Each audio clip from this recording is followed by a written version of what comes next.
Well, we've got good news here in Dallas. The lightning has subsided. Got the teams on the field, and we're anticipating a 9:50 Eastern time, 8:50 local time kick for number 16 TCU and SMU. A 103-year-old rivalry, the battle for the iron skillet. Clay Matvick, Dan Orlovsky ready to have it for you. And Dan, how are the teams going to have to adjust now after what will be an hour and 50-minute delay? Well, the big thing is what team is mature enough to handle this off-script situation and then reset your routine. Every player's got a routine. Start it again, get yourself ready to play the ball game, take advantage of the opportunity to play a game tonight. Well, better late than never. We're going to have Old Southwest Conference rivals 1-0 TCU, 0-1 SMU coming up 9:50 Eastern time. For now, we're going to head back to the studio and NFL Live.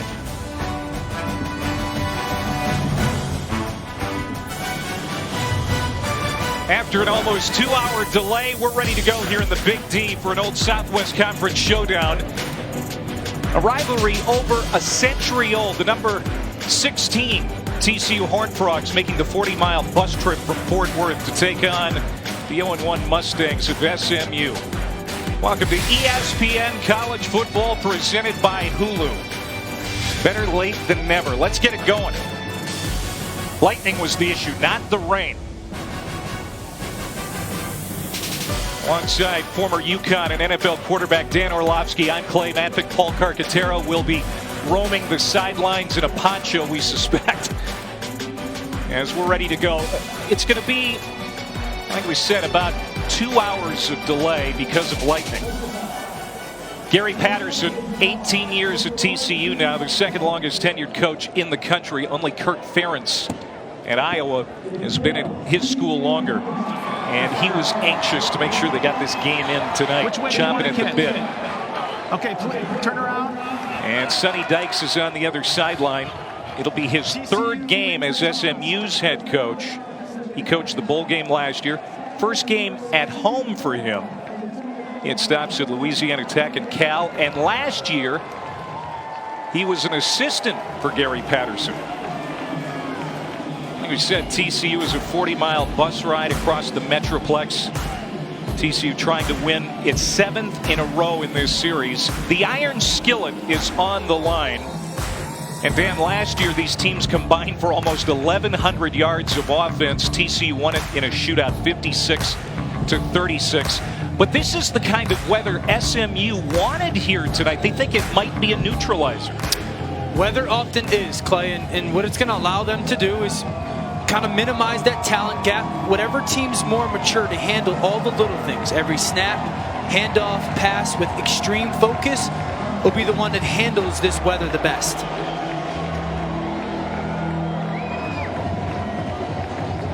And TCU won the toss and they elected to defer. So Cole Bunce has it on the tee as the rain continues to fall. As long as the lightning stays away, we're going to be fine. C.J. Sanders, grad transfer from Notre Dame, is back deep to return for SMU. Fair catch called for in the end zone, and they're going to start at the 25. That's where we're going to get our first look at the SMU offense, which really struggled last week. Trying to find an identity here tonight behind their quarterback, Ben Hicks, who's coming off a record-setting 2017. Threw for over 3,500 yards and a team record 33 touchdowns last year. 57 career touchdowns responsible for it. The next one will set a new record there as well. Gets it right in the hands of James Prochet, and they're going to want to do that early and often, Dan. That's a pickup of 6 yards at first down. And it's exactly what Rhett Lashley, their offensive coordinator, wanted. Ball out, guy in space. Here's Brayton West. He's going to run, and he's going to pick up a first down. Great sign for this SMU offense. Struggled so poorly last week. Just one first down in the first half against North Texas, and they've got one here on the opening series quickly.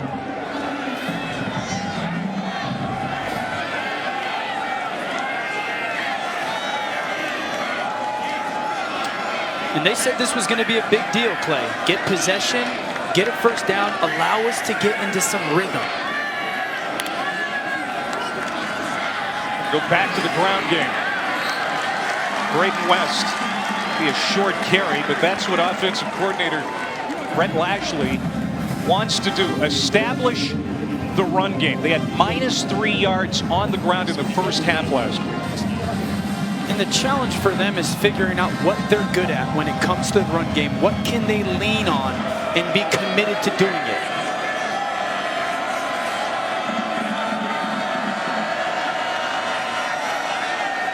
Hicks has stacked receivers on either side.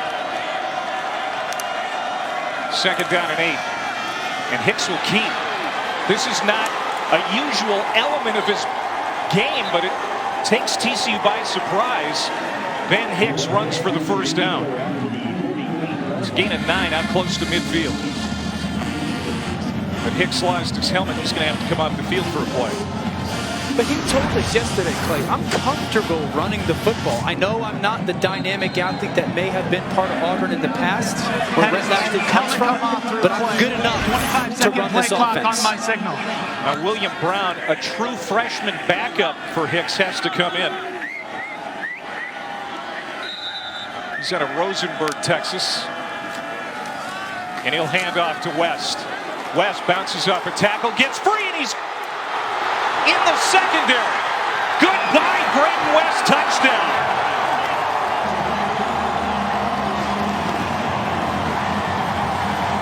Not the offense we saw last week at North Texas. The Mustangs jump out to the early lead. It's a 51-yard run to the end zone for Braden West. And these are those little things, Clay. It's just that simple one-back power. Jerseys are a little wet because of this rain. You've got to wrap. You've got to secure those tackles. Braden West, beautiful job of running strong. Spin move, huge play to start this game for SMU. Braden West with a rushing and a receiving touchdown last week. Will Moore comes on for the extra point and bangs it home. It's a 5-play, 70-yard, 5-yard scoring drive in under 2 minutes for SMU. They got spanked last week, 46-23 by a Conference USA team. They're leading TCU out of the Big 12, 7-0 here.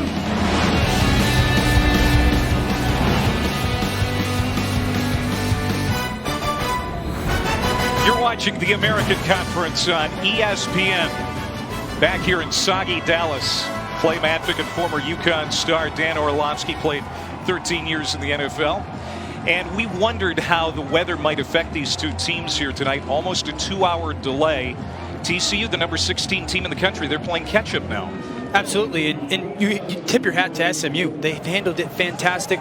Great start to drive to start this game. Got their playmakers in space and finished the drive.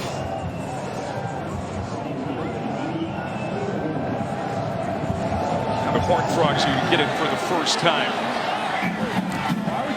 Short kick. Good field position for Sean Robinson. The Frogs offense. This will be his 3rd career start. Kenny Hill's backup last year. And it's Robinson's team now, the sophomore out of DeSoto, Texas. He and the Frogs rocked Southern last week, 55-7, 500 yards of total offense. He scored 5 touchdowns himself, all in the first half, 3 passing, 2 rushing.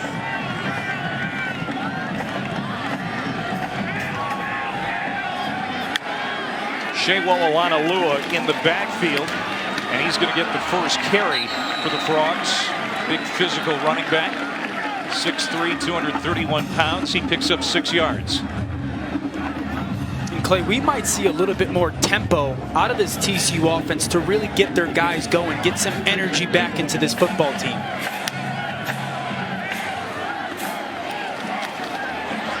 Olana-Lua again, first down and a little bit more.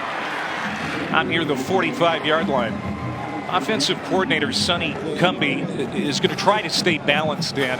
Last year, TCU ran the ball 55% of the time. That's what they want to be, though. They want to be a balanced team, especially with the young quarterback. Bunch of playmakers around them. Mix your run and pass within it. Robinson lost the football. Who's got it? Looks like the sophomore was able to recover. Is a fumble that was recovered by the offense. It's second down. And Clay, this is going to be the theme of the night. What team is willing to do all these little things I keep talking about? You can't take any handoff or zone read fake for granted. Everything's got to be done with extreme finite focus. And Patrick Nelson, the strong safety for SMU. He trying to recover that fumble, but it's going to be TCU ball. Olanolua out of the backfield. He's going to be wrapped up. That's a loss. It'll be third down and long for the Frogs as we go down to Paul Carcaterra. Sean Robinson, Gatorade Player of the Year 2 years ago from DeSoto, Texas. Accumulated over 7,000 yards through the air, 4,000 on the ground throughout his high school career. And you mentioned Clay balance. Well, Sonny Cumbie loves the options with Robinson. He's a passer first, but he can burn you with his feet. A little trouble with that one exchange, and now he faces a third down and 14. Opening series for TCU. Robinson stays clean in the pocket, over the middle, in and out of the hands of the intended receiver, Jalen Rager, and nearly picked off. It's fourth down, and the Frogs will have to kick. Boy, Cole Stearns almost had an interception. Well, we've seen in this game, TCU defense, a couple of missed tackles. Play before this, a fumble on a missed exchange, and now a beautiful throw by Sean Robinson and Jalen Rager, their big-time receiver, just not doing the small things, securing that catch. It's not a normal catch. It's a wet ball catch. Pull it all the way in. So now Adam Nunez, the third-year punter for TCU, comes out for his first kick. High snap. He's able to get it away. Sanders back. Crochet. And Robertson with a big return. But there's a penalty flag down.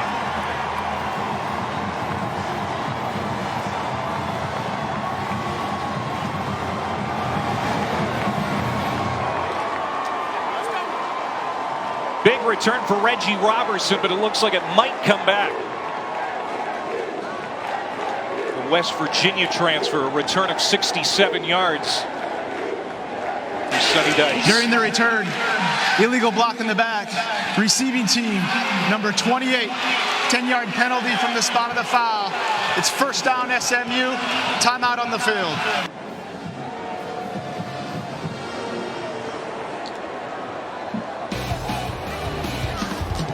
Timeout on the field here in Dallas. We'll take a timeout as well. 13-10 to go in the first quarter. Great start for SMU.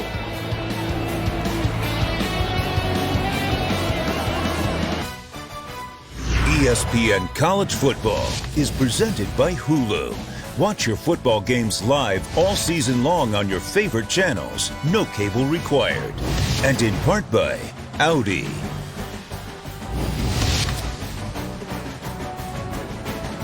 Some of the great names from this rivalry, some of the great names from college football past. Christian Davis with the block in the back wipes out a big return for Robertson on a gadget play. Try to pull a trick play essentially on the return, get one returner on one side of the field, bring Robertson on the other. Fools TCU, the silly penalty hurts their return team. Ben Hicks hands off on first down. It's Brayton West again. Pick up a handful. Gary Patterson said, you know, he fully anticipated that SMU might run some trick plays, some gadget plays here tonight. Keep TCU off balance. They hit him twice on offense with some gadget, but right now I like their run game. They're getting some push at the line of scrimmage. And then Brayton West doing a nice job of having patience, picking his hole, and running.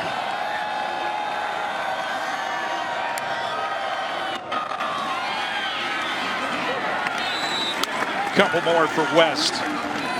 Last week, SMU had 16 yards of offense in the first half. And -3 rushing yards. First drive tonight, 69 rushing yards and a touchdown.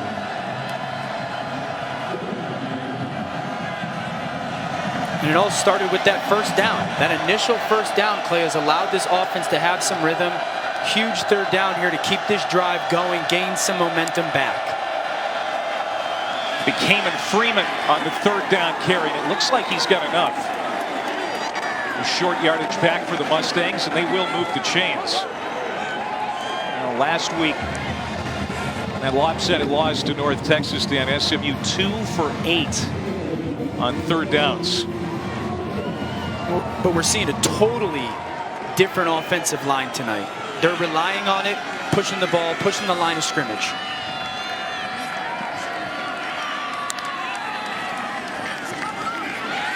Hicks wants to throw, comes to the near sideline for Galliard. He's going to be wrapped up at the 40 and brought down as we take a look at our impact players. Well, for the SMU offense, it's got to be their wide receiver, James Prochet. He's going to be a guy they're going to move around a ton, Clay, get the ball, he's an athlete. And then TCU's defense, number 6 in his games. He's the guy that, whatever you ask him to do, he's going to do for your defense, a huge part of their success. Freeman. And they'll move the chains again. That's a gain of 7 for the junior from Texarkana. Izahaku finally brought him down, but SMU doing what they talked about yesterday. Sustaining drives. Quick release from Hicks. Gets it in the hands of Galliard again. They're into plus territory. Gain of about 8. Boy, this is a very confident Ben Hicks. What he struggled with first half last week.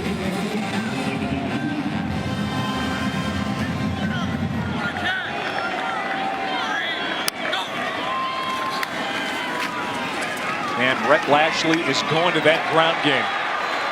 Not a lot of operating room that time for Freeman. Maybe a yard. It'll bring up third down and short. Innis Gaines, one of your impact players, makes the tackle. His helmet comes off, and he's going to have to leave the field for at least one play. But if you're Rhett Lashley, you're loving this right now. You've had 3 third downs in a row that have been under 2 yards. So that allows you to get into some unique formations. The run game is still part of it. You're in a good situation here.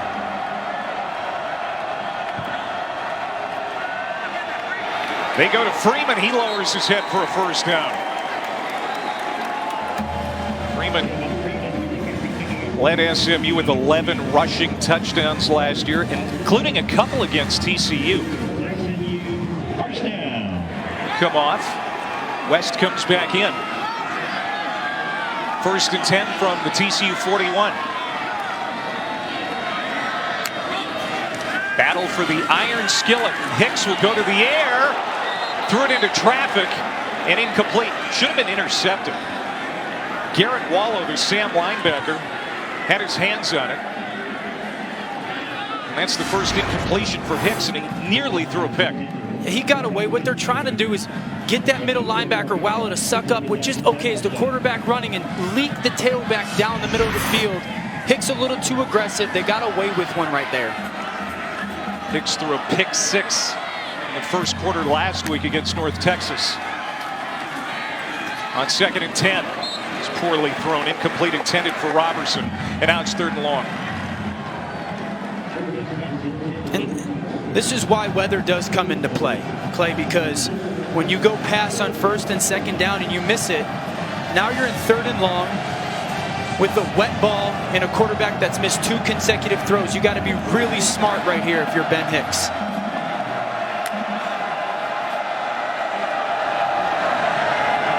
11th play of the series, TCU showing blitz, and now Hicks is going to check. I like it. He saw pressure coming off the field. Here comes a blitz off the slot. They're going to pick it up and try to gash it. And now a timeout. This is the first charge timeout for SMU. Timeout on the field. Mustangs need to talk it over for a 3rd and 10 coming up.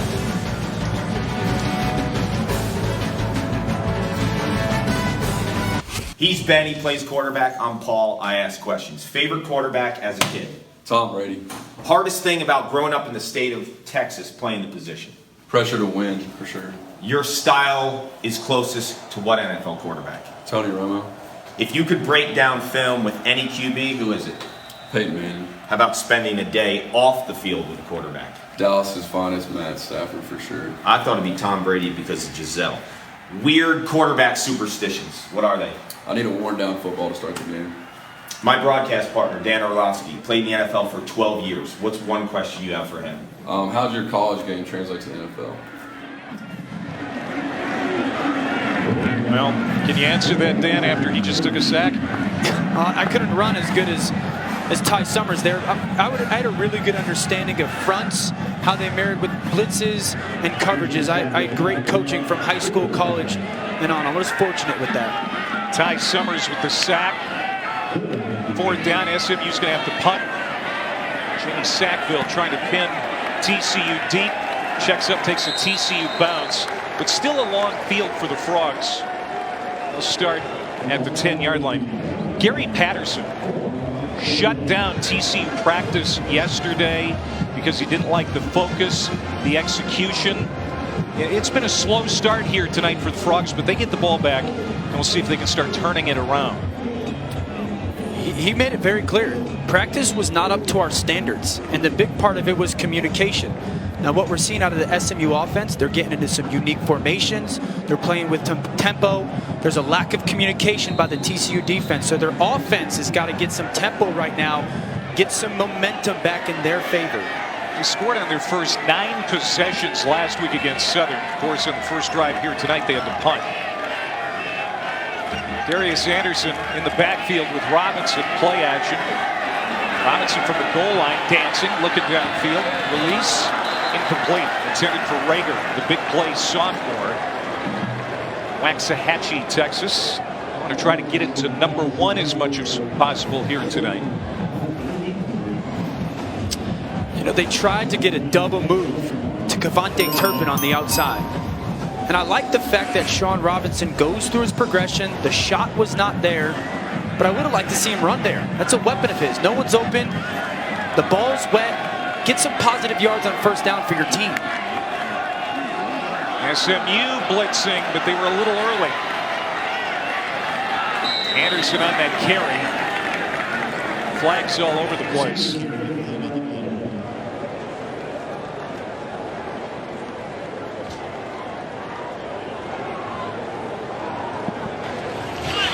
Offside. Defense, number 14, was in the neutral zone at the snap. 5-yard penalty. It's 2nd down. 2-out delay, slick balls galore. Spoke to a bunch of the ball boys on both sides. They said these balls are ultra slick. TCU guys, I'm seeing some guys dump the gloves. Some guys are changing the gloves. The high performance gloves are the sticky ones. But when it's wet, they get slick, so they're going to the all-weather gloves right now. But this is not a fun ball to throw for a quarterback, Dan. You know, Clark, I've been a part of a lot of places that you practice on purpose. You'll take a bucket, dump a ball in there, practice for these exact type of situations. After the penalty, 2nd down and 6. There's Robinson taken up. Just terrific on his feet. He had 2 carries last week. Both went for touchdowns. And he's even quicker now, guys, because he lost a little weight this offseason, about 10 pounds. 1st and 10 for TCU. Here's Robinson looking to throw now, and he's going to take a deep shot. Looking for Rager. He overthrew him. And it wasn't even that close. That's not the first time we're going to see that formation. They like to put Rager to the field by himself, but, you know, for this TCU offense, they're going to rely on Cavante Turpin. He is their match, like the match, electric vertical juice. And then for the SMU defense, Jordan Wyatt is going to have a huge game, not only mirroring Jalen Rager, but communicating on that back end, making sure all these secondary guys are doing their job. Wyatt was in the coverage on Rager on that last play. 2nd down and 10 for the Frogs, down a touchdown. Batted around and incomplete. That should have been caught by Jerrison Stewart, the inside receiver from Mesquite. Shane Haley is there defensively, and it'll be 3rd down and 10. It's a nice job by Sean Robinson of seeing inside pressure, replacing it to Jerison Stewart with the shot. It's just these TCU receivers, focus. This ball is wet. Whatever you have to do, body catch it, it doesn't matter. You got to secure these catches. Robinson out to a 1-for-5 start passing. Play action. Rolls to his right now, gets a little pressure, throws it off his back foot. It's underthrown, and that should have been intercepted. Patrick Nelson back there in the coverage. The Illinois transfer has really played well in the secondary here in the first couple of games for the Mustangs. And this is an example of a young quarterback trying to press right now. Pressure in his face, throws it up, gets away with it. You got to be conscious as a quarterback right now that you can't just make any kind of throw. That ball is going to come out of your hand differently. Adam Nunez with the snap going over his head, running for his life, lost the football. Ball's loose, goes through the end zone.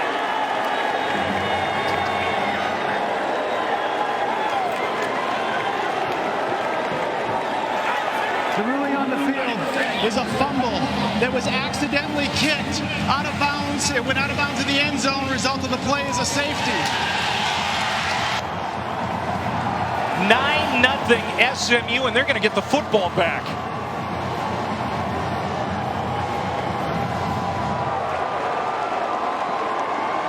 And we're just seeing a drastic difference.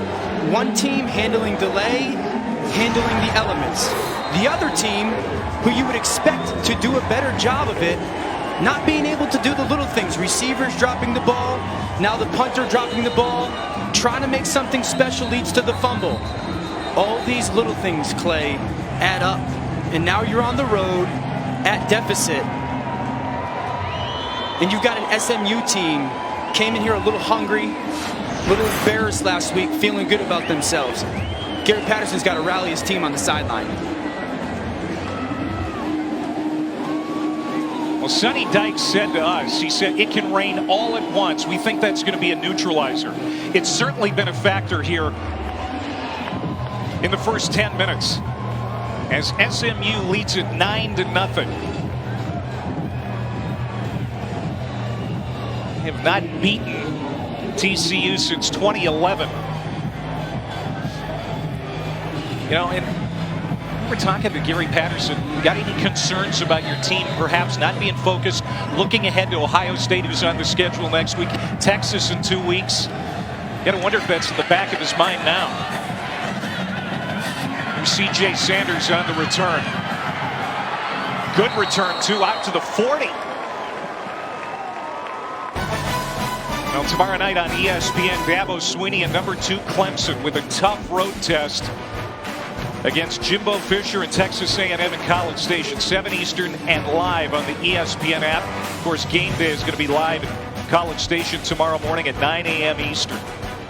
The Alabama quarterback situation, that's been settled. Now it seems Clemson has one. How's Dabo Swinney going to use Kelly Bryant and the freshman Trevor Lawrence tomorrow night? It's really interesting to watch. I've been a Kelly Bryant supporter, but I saw Trevor Lawrence play last week. Really impressed with some of the throws he made in coverages, holding receivers up in windows. This is a true quarterback battle right now. Already 88 yards of rushing for SMU. They have looked good on the ground. They get it to Braden West on the pitch. The senior running back will pick up a couple. Rico Evans, the middle linebacker, worked him out of bounds. And if you're SMU on offense, just continue to do what you've been doing. You've been relying on your offensive line to dominate this game. If I'm Brett Lashley, I'm going to continue to focus on that game plan. Hicks got rid of it quickly. Out across the 45 to the 46, there's James Prochet, the top returning wide receiver for the Mustangs. There you see Sonny Dykes. First home game as head coach of the Mustangs, and he has to be tickled with this start. Someone hand him a towel.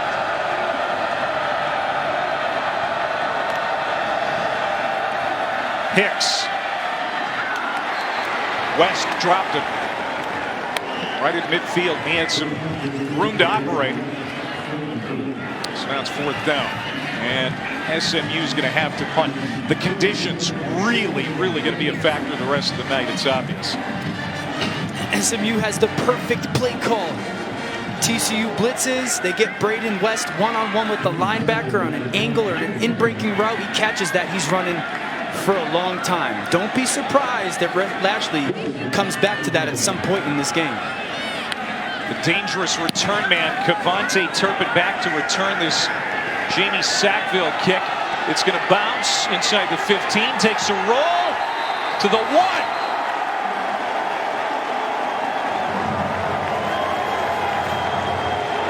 What a punt by Sackville. What a great job by the coverage team, Cole Stearns. And Robertson staying out of the end zone.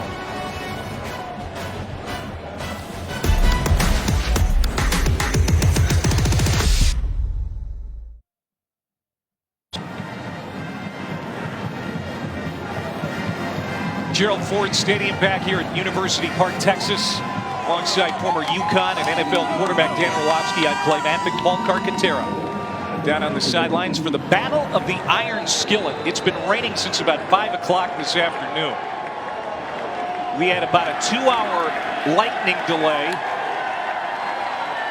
Got underway about 10 Eastern time, and TCU still trying to wake up after the delay. Shewo Alana-Lua from the 1-yard line, tackled by Dimrick Gary. Gain of a couple, 2nd down. And if you're the SMU D coordinator, Kevin Kane, right now, you really got to have the mindset of, okay, Sean Robinson, I'm going to force you to beat me. Throw the ball backed up in bad weather. You're off to a rough start. It's only your 3rd start of your career. I'm going to force you to beat me throwing the football right now.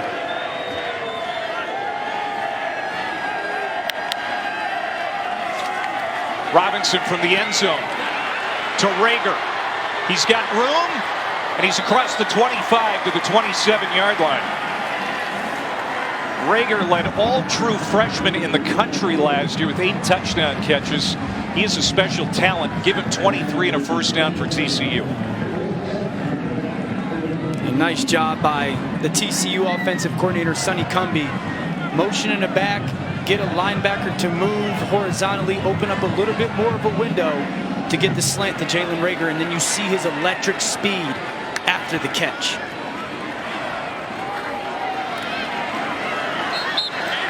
Shewo Alana-Lua again. Junior from Houston. Down by the nose tackle, Pono Davis. 2nd down at 6. And SMU defensively, they started the game last week against North Texas and played good defense. Caught some bad breaks, on the field a bunch. They're playing well right now. Make TCU earn this drive and go 99 yards. Kevin Kane, the defensive coordinator. Spent the last 2 years in Northern Illinois, trying to come in here and fix a defensive unit that needed some help. Robinson will move the chains. That pass complete out to the 40-yard line. A gain of 8 for Tate Barber. And now Robinson starting to find some rhythm after a 1-for-6 passing start. It really seems like Sonny Cumbie, their play caller's finding rhythm as well. And all he does is with Tate Barber there, puts him in the slot. He runs up 5 yards uncovered. It's a zone defense by SMU. Sean Robinson, give him the ball. Make the routine play.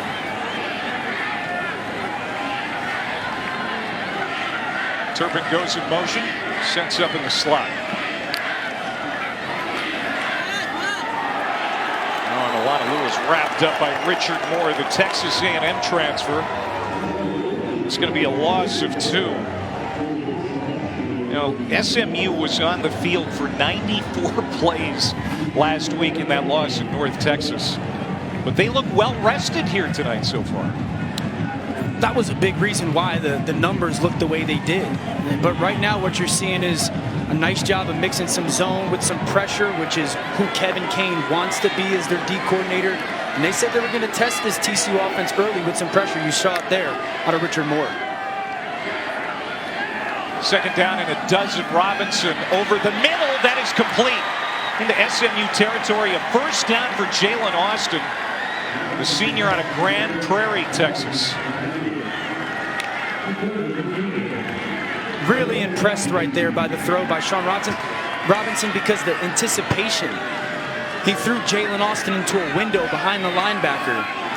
And like you said, Clay, really settling in right now. First time the Horned Frogs are into SMU territory tonight. Here's another big play. It's Darius Anderson on the run. First down to the 34. Stearns makes the tackle. That's going to be the end of the first quarter. SMU will take this start. After a 2-hour lightning delay, SMU came out of the locker room ready to play, and TCU is a slow starter. A touchdown for Braden West, and then a special teams mistake by the Frogs.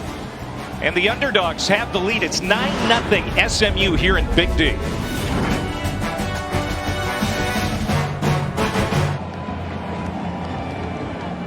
Sonny Cumbie, second year as the play caller for TCU. His team can get in the end zone for the first time here tonight. Rhett Lashley, the OC for SMU, has to love his team start. 114 total yards so far. It's 9-0. Here's Alanalua. Inside the 30, he is out at the 29. Rodney Clemens, the free safety, pushed him out of bounds. Second down and 5. You know, Clay, this isn't going to show up on the stat sheet as a huge play, but Trevor Denbo right there, playing kind of in the hole or in the slot, forces Alanalua to make a catch and then get outside. That was a big play if Denbo's not there. Nice job of him trusting his leverage, doing his rules.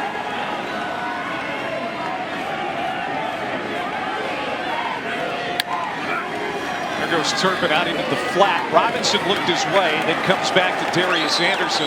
That's going to be a loss. Kyron Mitchell, the weak side linebacker, got to him. There's Patrick Nelson again. Boy, he really flashed in his SMU debut last week. He had 3 tackles for loss. That's a negative play.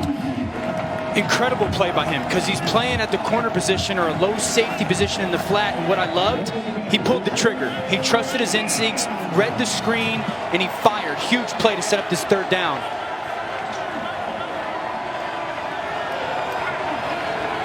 TCU 0 for 2 on third down tonight.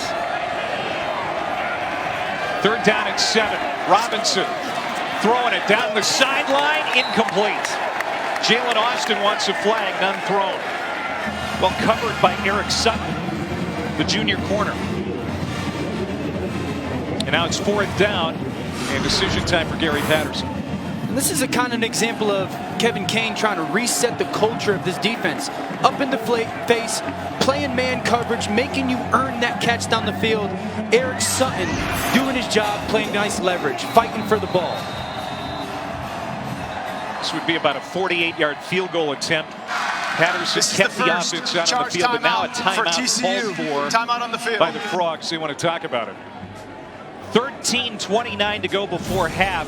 9-0 SMU.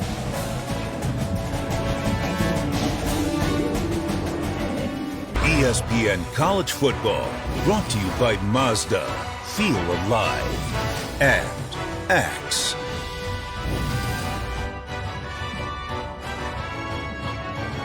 That's what tailgating looks like at SMU on a sunny day. Not the case tonight. They actually call it boulevarding here on Bishop Boulevard. So TCU out of the timeout is going to send Cole Bunce out to an attempt what would be a career-long field goal. It's career-long 43. This is a 48-yard attempt in wet conditions out of the hold of Adam Nunez. Kick is on the way. And it is off the goalpost. Hit the crossbar.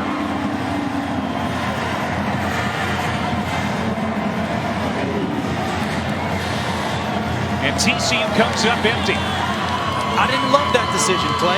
You're talking about a 48-yard field goal that in perfect conditions for bunts is going to be a career long for him. And so that snap needs to be perfect, and then that hole needs to be perfect, and then that kick in these conditions needs to be perfect. I would have loved to have seen them gone for that. William Brown, who we saw for one snap in the first quarter, is in a quarterback, and he runs ahead for a pickup of 5. True freshman dual threat out of Lamar Consolidated High School. Now Ben Hicks comes right back to the field. And it will be Brown to Hicks. Gadget play incomplete as Hicks was hit as he threw. Now we have an injured SMU player down on the field. Is a fumble that went forward and out of bounds. The ball will be returned to the spot of the fumble. It's third down. That's the ruling on the field of Chad Pursley. The left tackle is injured.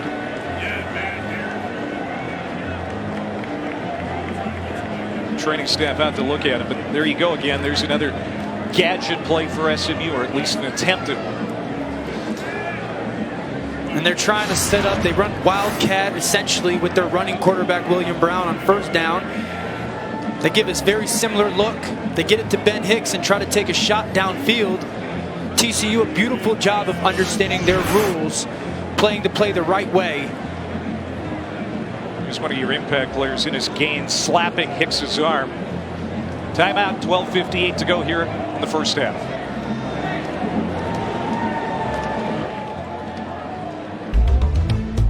You can stream college football all season long on ESPN Plus, so start your free trial tonight by downloading the ESPN app or visiting ESPNplus.com. You're going to need it tomorrow, too. Week 2 is packed tight.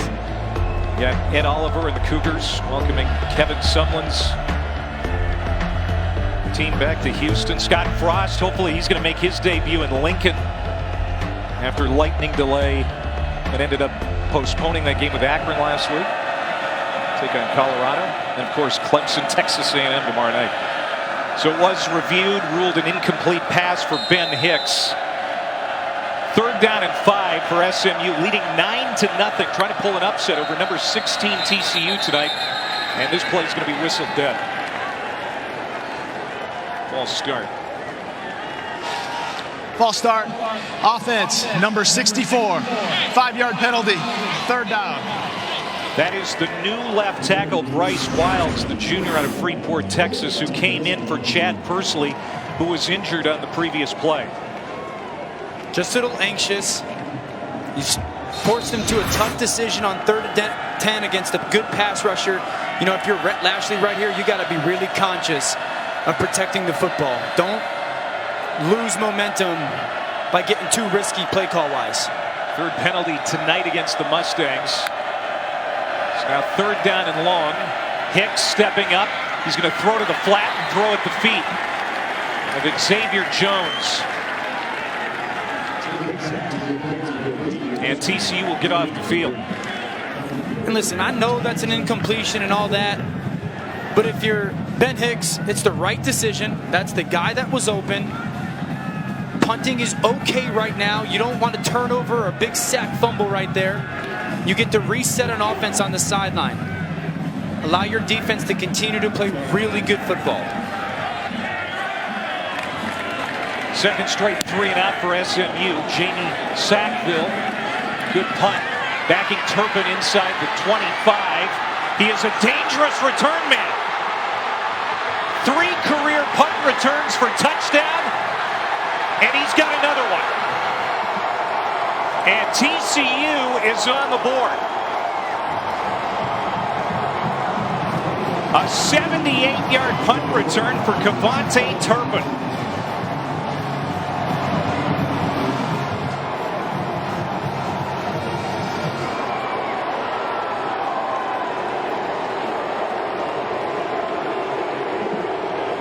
Turpin, a preseason All-American return man, and you can see why.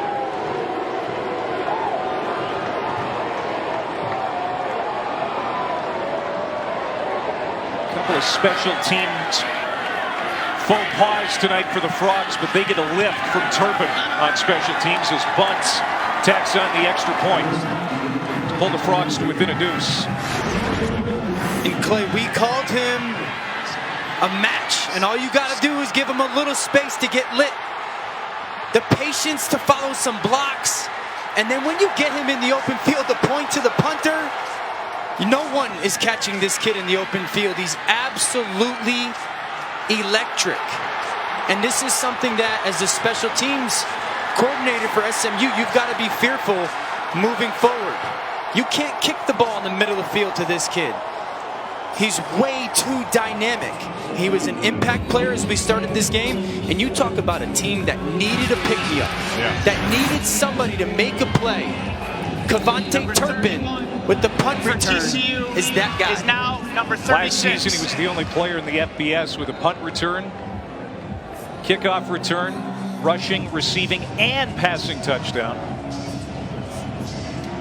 And you're right. TCU needed a lift, and they get it from their senior. Listen, sometimes games are ugly. You've started ugly if you're TCU. And you rely on some of your veterans or some of your playmakers. Hey, pick us up. We just need something. Is that going to be the play that wakes up this TCU team?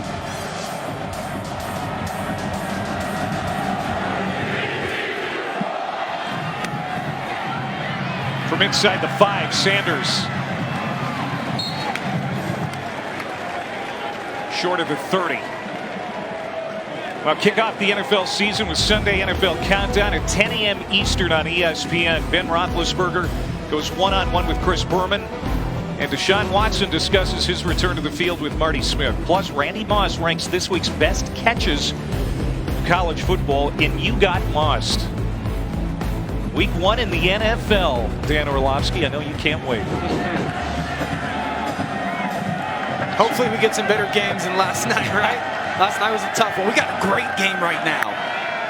Eagles and Falcons, after a delay in their game, Super Bowl champs winning. Great West with the carry, but there are flags down.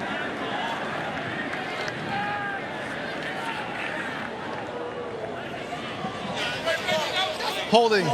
Offense, number 21. 10-yard penalty from the spot of the foul. It's first down. A lot going on with Brett Lashley and his running game for SMU. So the last time Gary Patterson had his defense on the sideline, he huddled around the defensive backs and told them, you have to trust your eyes. Additionally, he was all after his guys for not wrapping on these wet jerseys. Wrap, wrap, wrap was his message. Nice job by Jeff Gladney there, getting that holding call on Roberson. Takes away a big play for SMU. A shovel pass to Ryan Becker. Corey Bethley, the defensive tackle, freshman All-American last year, drops him down to the turf. Second down and long. And if you're SMU and Rhett Lashley, you don't want to be in these situations. Your goal was to stay ahead of the chains and get yourself into really good situations. Past couple of drives, you've gotten away from that, and now you're giving TCU this defense that all they need is one play to start feeling really good about themselves. Hicks pushed out of the pocket, got rid of it, caught at the 22-yard line by Crochet. And he gets back barely to the line of scrimmage. Third down now. Garrett Wallow on that tackle, the converted safety. And we're in that same situation again for Ben Hicks in this offense. Nothing crazy here. I'd love to see Lashley get some kind of screen, confirm a completion, see if you can pop a big play that's somewhat safe. This is where Hicks could use Trey Quinn or Cortland Sutton, two of his big receiving weapons from last year, gone to the NFL. Third and a mile, caught West. And SMU's going to have to kick.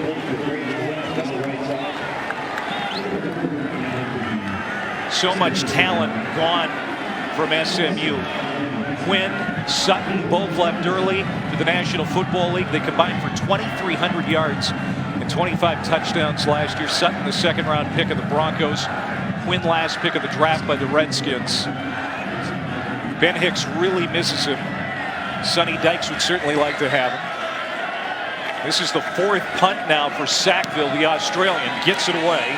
Turpin with the touchdown return on his last attempt. Calls for the fair catch this time. We step aside.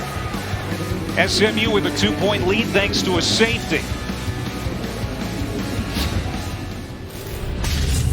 The college football playoff lives on ESPN.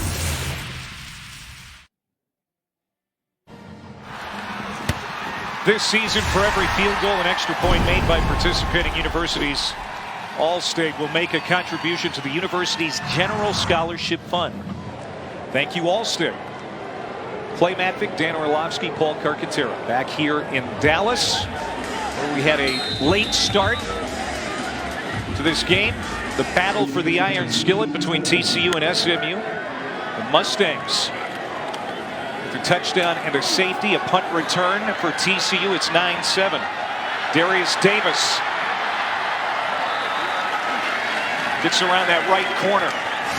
What a college debut last week. He had a receiving touchdown, a punt return touchdown, and he gets loose on the reverse here. Just trying to take advantage of an SMU defense that's playing really aggressive and downhill right now. I love the call coming out of the punt from Sonny Cumbie. They fake the handoff to Alana Lua. Strike to Cavante Turpin. That's a gain of 9. The 42 now of SMU. You know, Clay, Sean Robinson starting to get a little bit of a rhythm going on, getting comfortable. Kenny Hill is a kid who played quarterback here in the past who's now on this coaching staff. I got to imagine Kenny pulled him to the side and helped him handle this rough start in this situation.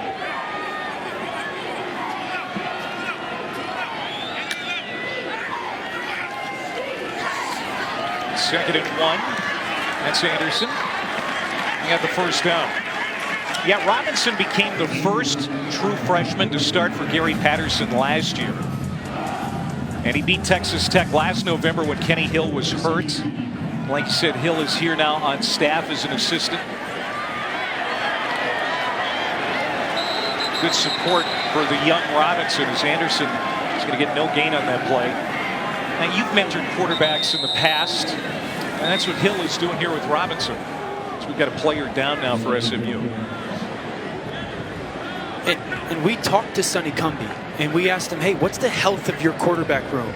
He could not say enough good things about Kenny Hill, saying, sometimes I could be the bad cop and he could be the good cop.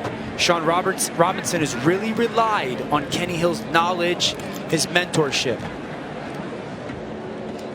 Well, another injured player for the Mustangs. It's Noah Westerfield, the defensive end. We'll check in on him when we come back.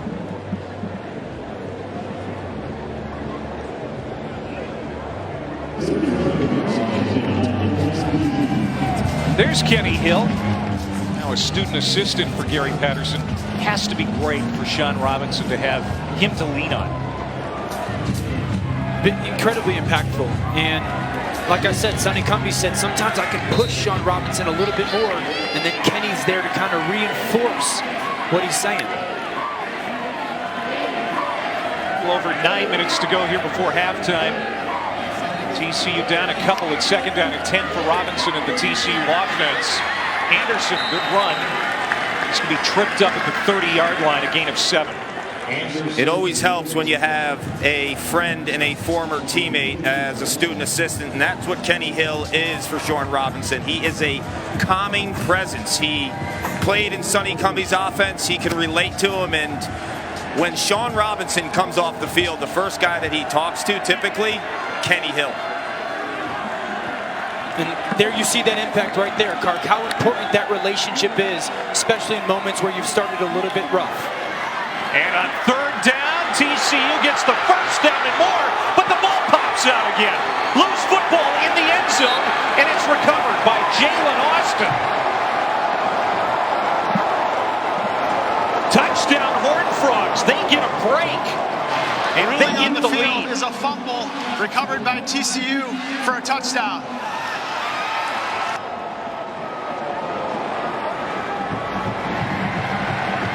Boy, it is hard to keep control of the football tonight as it continues to pour here in Dallas. Clay, that's just an example of a receiver not taking a play off, hustling down, trying to get an extra block, being at the right place at the right time. But the ball finds players who hustle.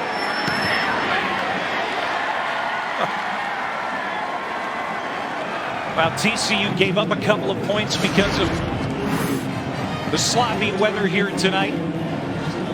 They get a break here as Solana Lua lost the football. Heading toward the end zone, had it popped out. But Jalen Austin, the senior from Grand Prairie, Texas, is there to recover it before it goes out of the back of the end zone. And like I said, it's about effort, following the play, and don't take it for granted. Austin does a nice job of not just jumping on top of the ball. Watch him slide in on his side to make sure, almost on his hip, to secure that ball, because you never know where it's going to squirt since it is a wet ball. Really good job of doing a little thing right there, being in the right place at the right time. How good has Patrick Nelson been, though, for SMU? He popped that ball loose. He has been absolutely terrific in the SMU secondary the last couple of games. But now TCU's playing from in front for the first time tonight.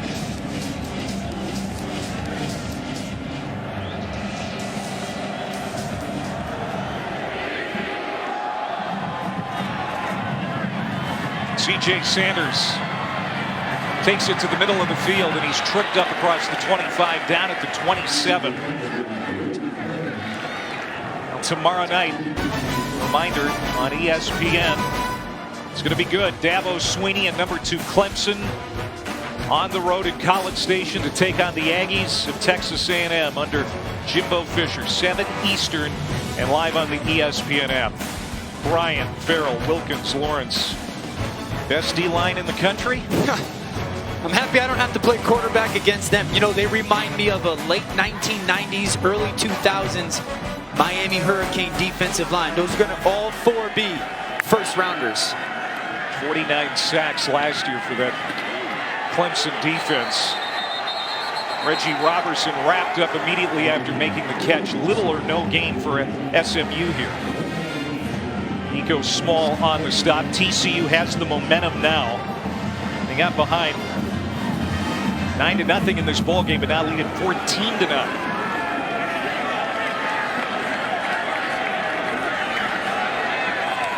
Chad Pursley is back in at left tackle for SMU after leaving the game with some help on the last series. Kamen Freeman on this carry. It's going to be 3rd down and fairly long again for the Mustangs. Has this TCU defense settled in? Now they're feeling good. And this will be about the 4th 3rd and long in a row if you're the SMU offense. There's Chad Pursley, 2nd year as a full-time starter on that O-line for SMU. He's got that ankle taped up. He's going to gut it out here tonight. Hicks from the pocket, over the middle, incomplete. Boy, there were a lot of Horned Frogs there, including Nico Small, the veteran free safety. Tyler Page can't hang on, and SMU will have to punt again. There's the weakness of this defense that you want in the middle of the field. Nico Small doing a beautiful job of playing the correct leverage, driving downfield. But if you're SMU, you can't be in these 3rd and longs. You're not going to win this ball game 3rd and 10 against this TCU defense. This is the 5th punt for Jamie Sackville now. He punted 7 times last week. This bounces out of bounds near the 35-yard line. Actually spotted at the 40. Looking at this 3rd down play, if you're Ben Hicks, the middle of the field, middle of these hashes is the weakness or where you want to try to attack it. But Nico Small does a great job of playing high and then driving downhill. They put a receiver right in front of the backer, and there's a window there, but Nico Small does a great job at the safety position. Play high and then drive downhill. TCU in that secondary, Dan, they had to replace 2 all-conference players. Anthony Tejada, Nick Orr. They've got some good ones back. How about this stat? Going back to last year for this TCU defense, and now where we are in 2018. They've let up a 24.9 QBR against this defense. If you were a quarterback, that would be 109th in the country. Shows you how good they really have been. Now Sean Robinson in the offense going back to work. Gets it to Artavius Lim, the tight end, and he's close to the midfield stripe and close to a first down.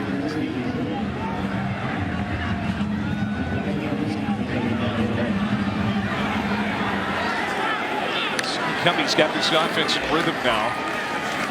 They'll move the chains. Darius Anderson picks his way to the 47 of SMU. Anderson was on pace for a 1,000-yard season last year before a foot injury flared up and caused him to miss the last 4 games. And they took it easy on him last week. 8 carries, 36 yards against Southern. I don't think he's still 100%. He's working his way back. They know that they're going to need him for this long haul, and they're going to give him some spot stuff here and there. But when you're in this offense situation right now, you're in this rhythm, you're in complete control of the game right now. Anderson's going to set up to the near sideline. Throw it to the hash, and it's complete to Turpin. It's a gain of 8. You know, you talk about Turpin in the receiving game.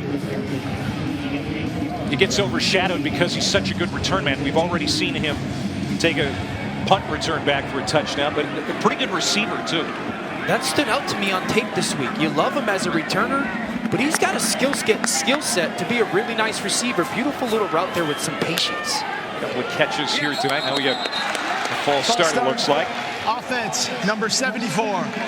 5-yard penalty. It's second down. That's the right guard for TCU, Chris Gaynor, JUCO transfer. This is his first career game tonight for the Horned Frogs. Dan, he didn't play last week because of disciplinary reasons. Gonna have a little bit more discipline after that penalty, probably from his head coach, Gary Patterson. You know, going back to Cavante Turpin, what they really like to do, they put him on one side of the field, then they put Jalen Rager on the other side of the field and go, okay, defense, who are you gonna defend? That's the benefit of having some weapons like that. Incomplete. Dontre Davis, the intended receiver. Robinson got it out of there in a shot. But now it's 3rd down and 7. And you can see TCU has struggled a little bit tonight on 3rd down.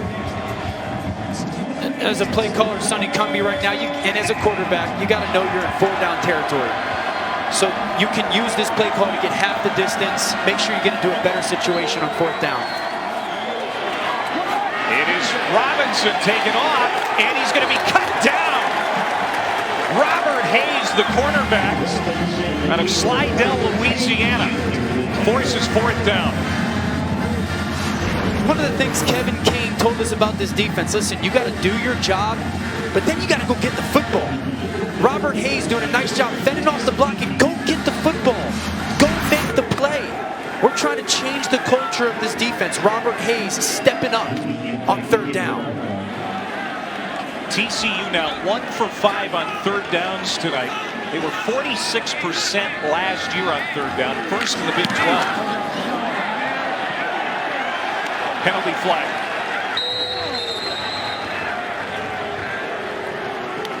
Looks like somebody ran into Adam Nunez, the punter.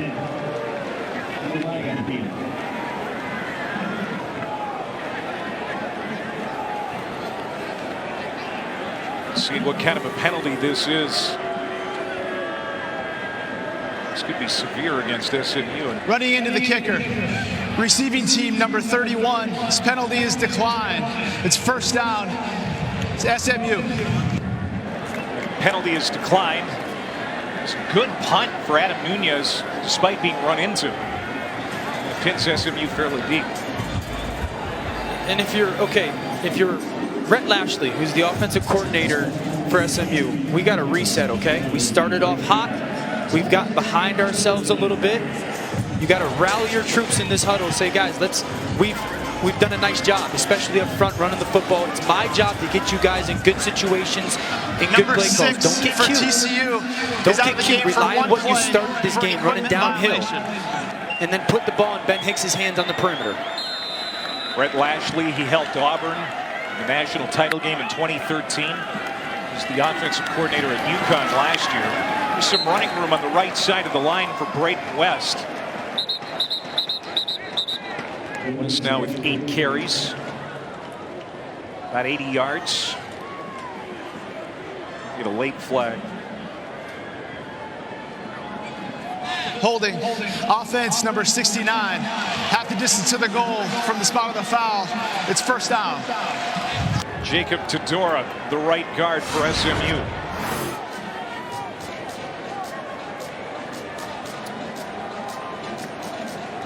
And it's a really good first down play for SMU, but these little things, the backer scrapes over the top, Tedora yanks on him, takes away that penalty, and now you're not in the position you want to be in. You don't want to be in this situation against this fast TCU defense.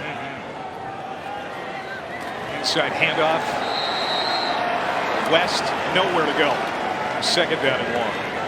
Well, that first drive for SMU, come out, put it together, 5 plays, 75 yards, and they're in the end zone. Last 4 series, 3 and out. Now they're behind the chain, second down and 14. Well, Clay, they're just not built to do that against this defense. You don't have enough weapons up front, guys on the outside to play behind the chains. And it sounds simple, but keeping the ball moving forward is the key for them.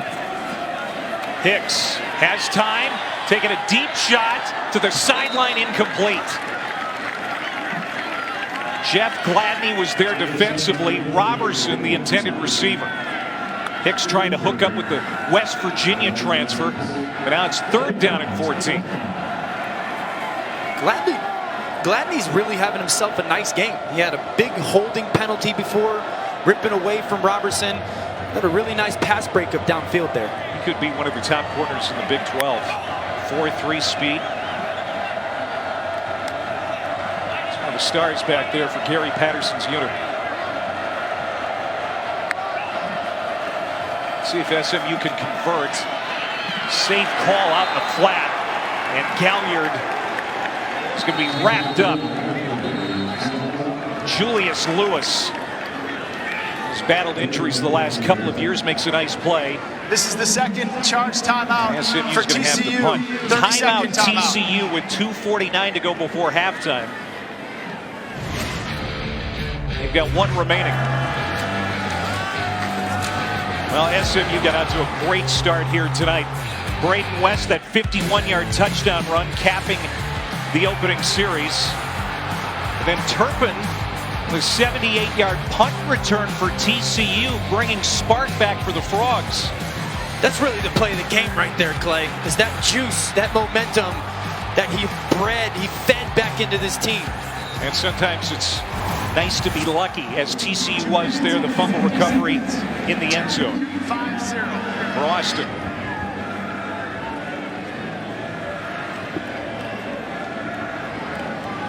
And with under 3 minutes to go before halftime, there you have it, 14-9 TCU. The battle for the Iron Skillet. 0 on the game clock, TCU please. again. So many big games ahead on the schedule. You wondered how they would be playing here tonight, and then you tack on the 2-hour delay. And there's no doubt SMU came out sharper, but now TCU poised to have the lead here before halftime. They could add to it as they're ready to get the football back in good field position to boot. Sackville from the end zone. Fair catch called for, and the return man got run into. Turpin was hit at the 50-yard line.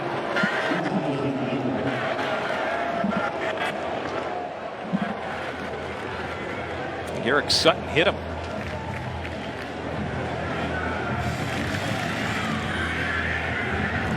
These penalties are going to start to pile up on SMU. You know, the little things, pre-snap penalties, a holding, now a potential penalty on a punt return that can give TCU even better field advantage. 5 penalties against SMU already tonight.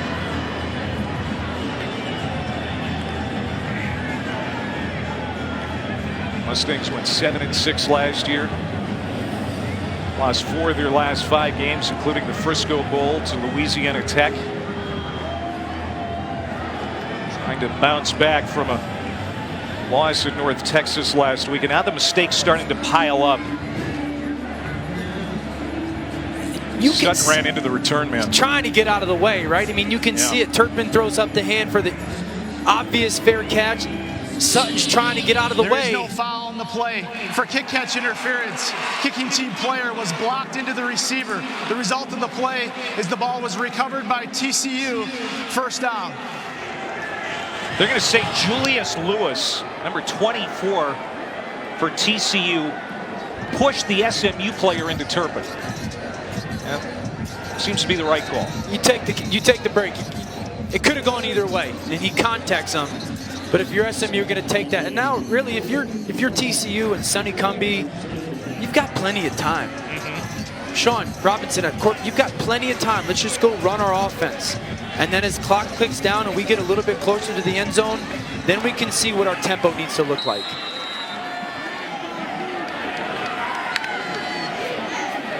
One timeout to work with for the Horned Frogs. It's going to be a 6-yard pickup for Anderson. 6.3 yards per carry last year for Darius. He's brought down to the turf by Patrick Nelson. Clock moving.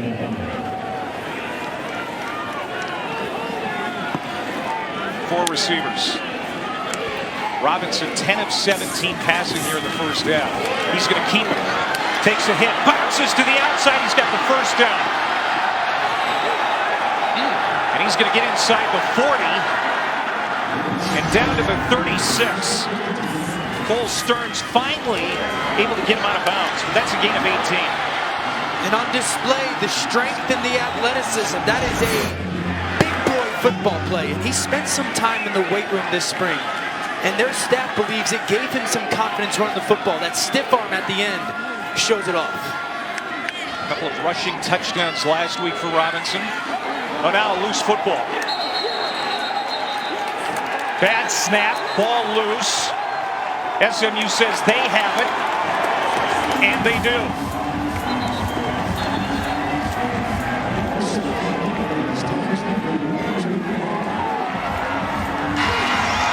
On the field is a legal snap that was fumbled, recovered by the defense. It's first down SMU. First turnover of the game, first turnover of the season for TCU. We talked about it at the beginning of the game. The little things. You cannot take a single thing for granted. A simple snap like that you do in routine. You could do it in your sleep. All those little things. TCU, in a way, keeping SMU in this ball game with some little mistakes here and there. Their center, Kelton Hollins, first-year starter at the position. Patrick Morris started last year, now in the NFL. And with that wet ball, TCU gives it back to SMU, and Hicks is going to take a shot on first down, intended for Robertson. They come up empty. Gladney in on the coverage.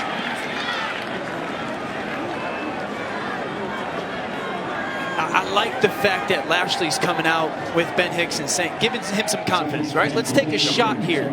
We just got a nice turnover. Can we hit them early? But you also have to know your defense and the guy you're playing against. Gary Patterson's too smart for that. He's not going to just give you an easy touchdown right there. The weather has been an equalizer here tonight. SMU's in this football game. Have a chance to take the lead at halftime. James Crochet on that catch gets it out to the 44. It's third down and manageable. A minute 25 to go here, first half. SMU with a couple of timeouts remaining. West dances ahead.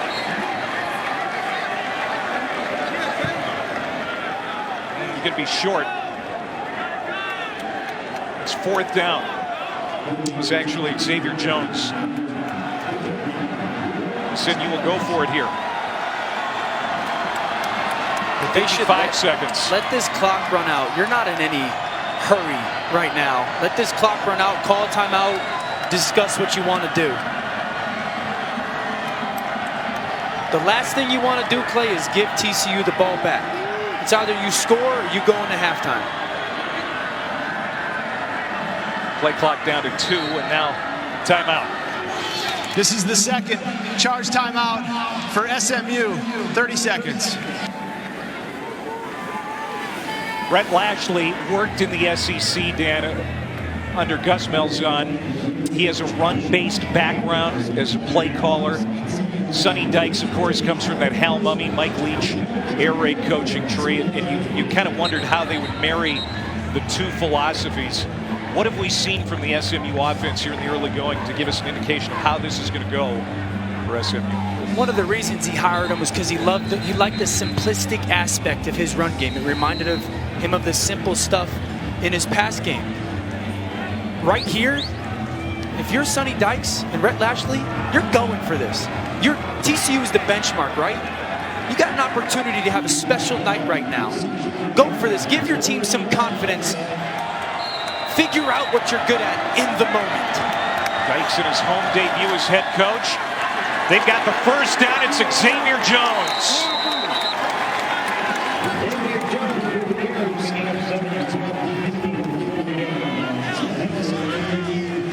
Jones over 1,000 yards last year. I love it on SMU.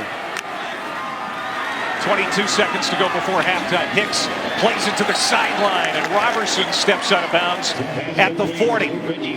Clock stops with 18 seconds to go. SMU still has a timeout to spin. Clay, the big thing now is for Ben Hicks, you can have your own offense. You've got timeouts. The number one thing, where do I need to get for a field goal attempt? That drives a lot of the decision-making you're going to have. Kevin Robledo, transfer from Florida State, is their long-range field goal kicker. Hicks down the sideline. There's some contact. James Prochet running into Izuhaku along the sideline. No penalty flag. Stops the clock with 13 seconds to go. Third down.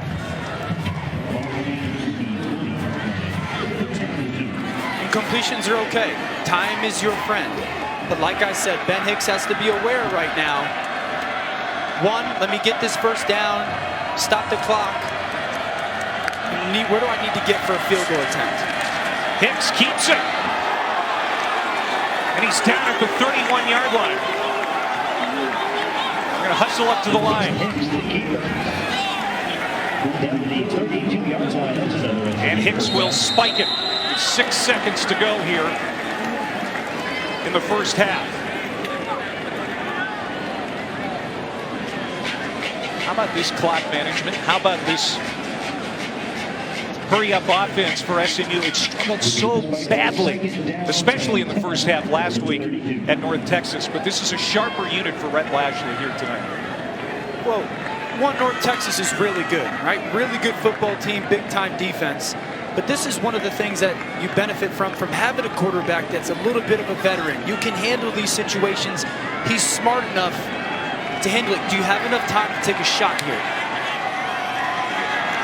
Hicks gets it quickly to the outside, and it is a catch for Prochet with 3 seconds to go in the half. And now here comes the field goal unit, and it will be Kevin Robledo. Ruling on the field is a catch, and the player was out of bounds. Again, we've got wet conditions here tonight. Weather has been a factor the entire first half. Jamie Sackville, the punter, will hold. The ruling on the field 42-yard attempt of a catch is under review. But they're going to review that last play. Make sure that was a catch for Prochet. Brandon Cruz, our lead official. Michael Sucheski is our replay official tonight. Ruling on the field, pass complete to Prochet. Just another look.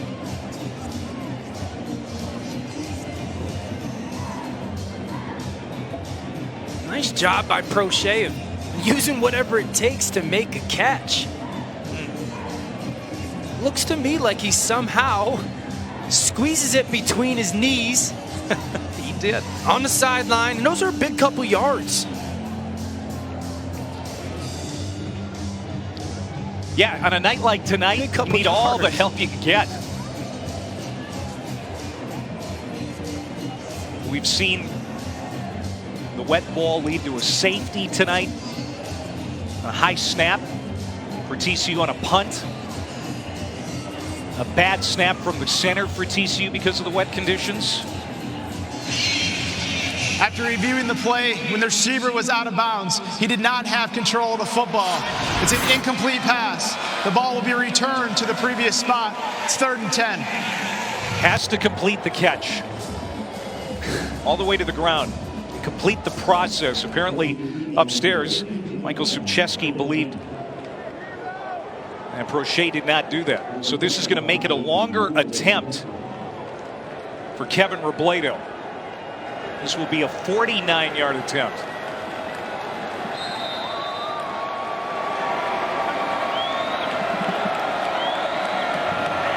To make it a 2-point game.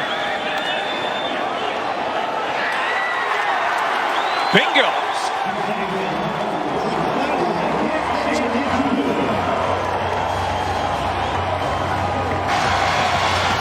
And Sonny Dykes is pleased with this first half. Even though his team is down, much better than last week. TCU, they got down 9-0, but SMU has the field goal at the end of the half. It is 14-12 TCU at the break.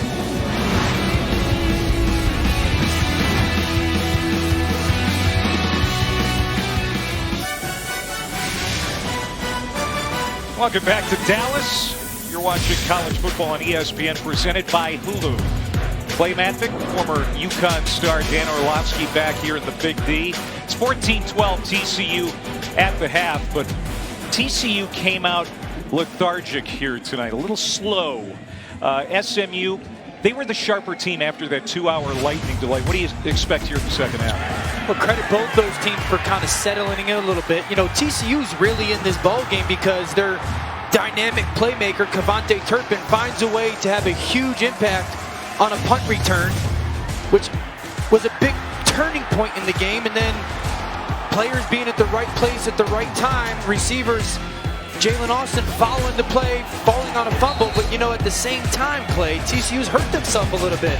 Big fumble before the half. SMU takes advantage of it. Huge 3 points at the end of the half. I'm excited to see how both these teams handle a little bit more of routine halftime coming out of the locker room. Teams fairly even in total offense. 185 for TCU, 167 for SMU. I'm sure Gary Patterson had some words for his team at the half. TCU's going to start with the football from the 18-yard line. Daniels on the return. Decent field position for the Frogs here to start the second half as we go down to Paul Carcaterra. Well, Gary Patterson has no voice left whatsoever. I've been watching him this entire first half, getting after his guys relentlessly. He told me his offense, it's nothing that SMU's defense is doing. They are just shooting themselves in the foot. They're not going through their progressions defensively. He's very upset, said poor tackling, blown coverages. This is not the first half he wanted. He said the slow start, because of the lightning delay and the weather, certainly was troublesome in terms of them getting going and then getting into a rhythm.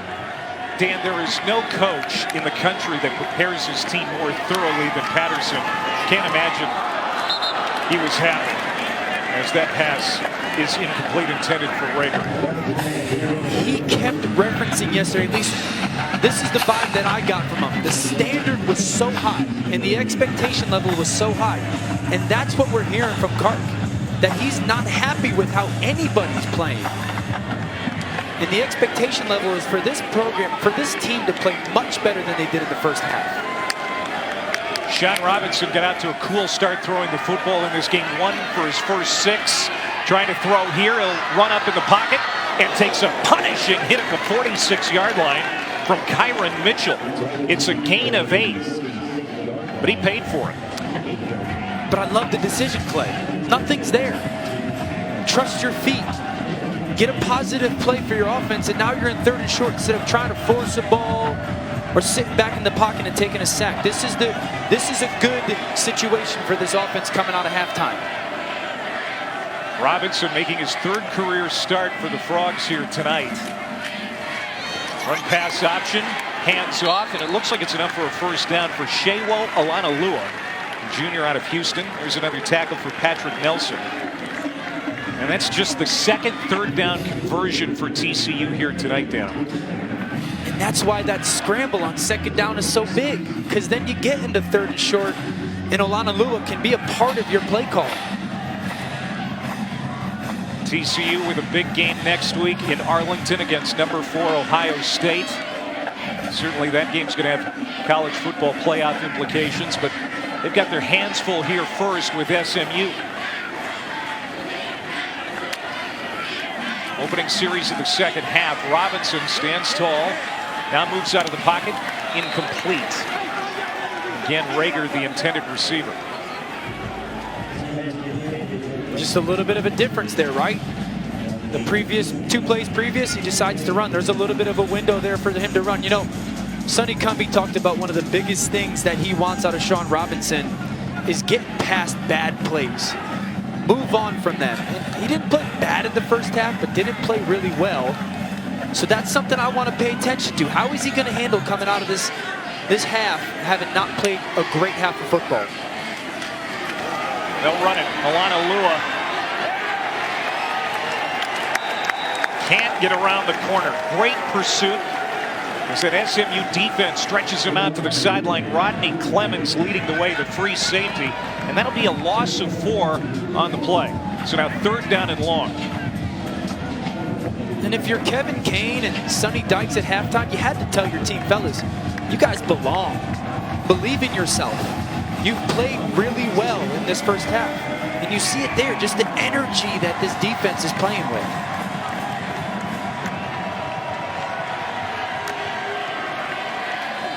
Robinson with 3 receivers to his left. He's going to go over the middle and trying to adjust to the football. Lands incomplete. Jerrison Stewart, he couldn't make the catch, but there is a flag.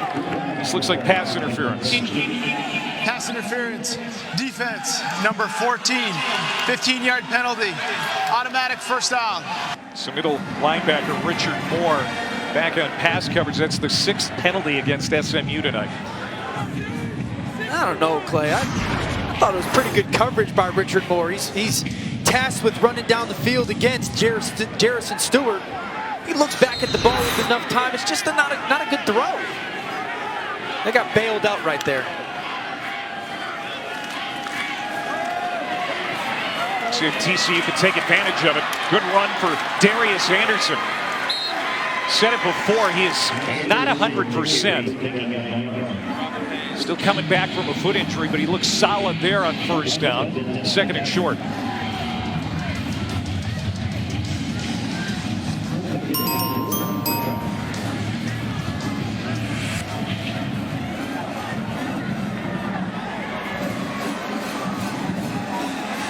Be interesting to see if SMU or TCU tries to take a shot right here to Rager down at the boundary. Rager lined up to the right, but they run it, and it's Anderson again ripping off a first down carry inside the 25. Nelson made the tackle, but it's a gain of 8. They'll move the chains, and TCU will keep on moving. Yeah, their bell cow, Darius Anderson, kind of giving them a little bit of some juice right now. Running hard, breaking some tackles, hitting holes downhill. This offensive line coming together a little bit.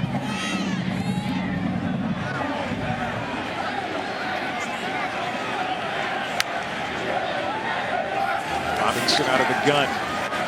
Staring down that left side, and he throws it right to SMU. It's picked off. First career interception thrown for Sean Robinson, and it's Shane Haley coming up with it. Boy, he just stared down that right side and threw it right to Haley. Yeah, Haley just playing inside, and it's really a double slant concept. And as a quarterback, the number one thing you do, inside out. That's got to be your read. And Haley does a nice job of sinking in, baiting Robinson to make that throw, and trusting the right technique. And that was a big thing for Kevin Kane. Do your job. This back end's got to do their job. Sean Robinson doing a little bit of predetermining there. First career interception thrown for Robinson in 71 attempts as West carries on first down for SMU.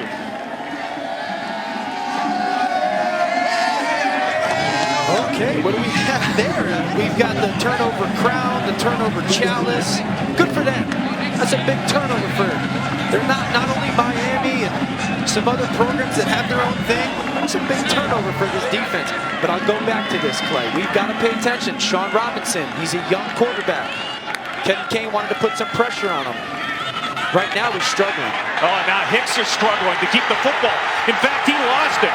Turnover, and Alec Dunham will take it into the end zone.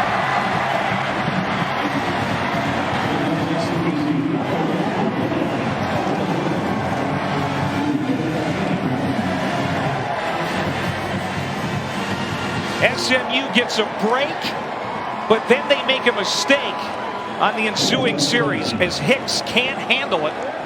And Dunham, the senior from Cold Spring, Texas, picks it up and takes it back to the house for TCU.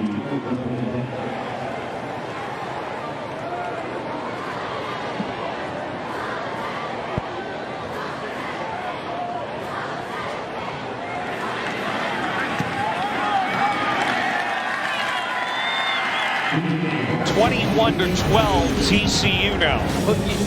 If you're either of these coaching staffs, you might want to think about not having your quarterback handle these zone reads or long held option handoffs. Both of these teams kind of hurting themselves. Who's going to be the one to make the least amount of mistakes?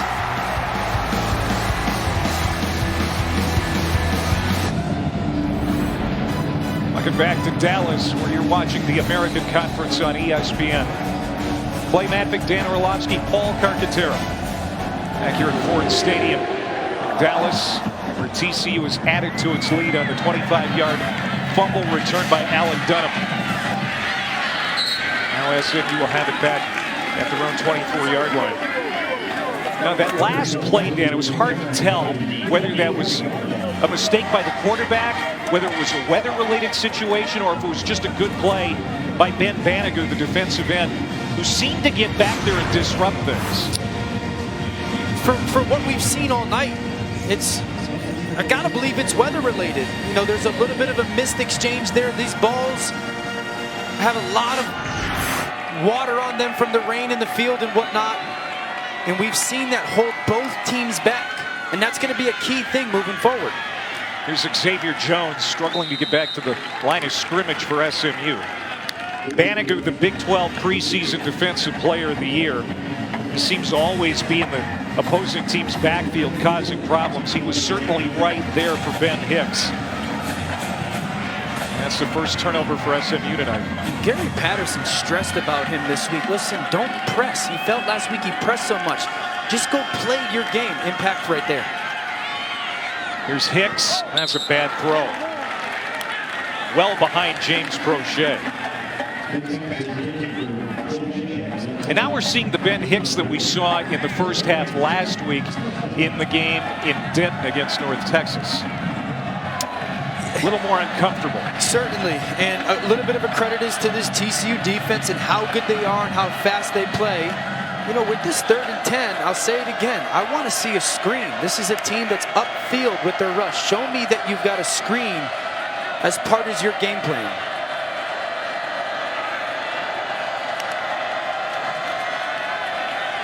On 3rd and 10, Hicks avoids a sack. Now in trouble, going the wrong way, and he's dunked inside the 15. Corey Bethley, a freshman All-American from a year ago with the sack. I'll tell you what, gentlemen, when Ben Hicks fumbled on that prior possession, he came off the field completely dejected. His body language down. This past series, he looked rattled. And Clark, you can't do that as a quarterback, especially a guy with all the starts and who's having a solid night. It has the experience for him. Everybody on this young team is looking at you. No matter what, you can't blink. You got to keep going forward. You're still in this game.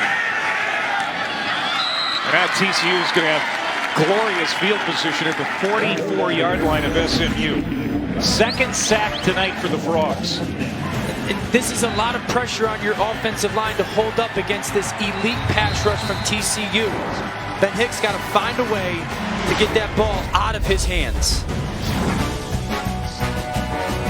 ESPN College Football, brought to you by Mobile One Annual Protection. Proven protection for 20,000 miles.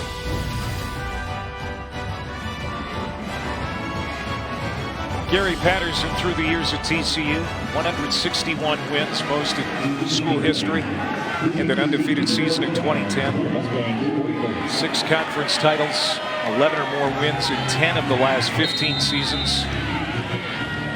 He's been at the school a long time, 18 years now. He's got to feel better about the way they're playing now, too. And this is also a program, Clay, that since he's gotten there, they've won just about 75% of their games, you know, and 6 conference titles, like you said, and he's really been consistent when other schools, Texas has had 3 head coaches, Texas Tech has had 5, A&M's had 7. He's been there, that constant presence for this program, and it's really elevated them into the conversation with Oklahoma and Ohio State, Alabama, and Clemson. This is not just a good football team, it's a very, very good football program. Robinson now 11 of 21 for 82. He was complete to Rager there. 31-yard line now. First down for TCU. Robinson will hand off. Here's Anderson ripping off another big run. First down inside the 20, down to the 18-yard line. And you know Patterson barked out his guys at halftime. We're seeing a sharper unit here in the second half. Incredibly detailed, you know, spending time with them. I felt like it was Bill Belichick. You know, how detailed he was, how he saw football. He doesn't really see positions. You just see football players. Now, I know your strength. I know your weakness. I'm going to put you in places to be successful. And you see it right now in their run game. Anderson hitting some downhill runs for this offense. TCU in the red zone.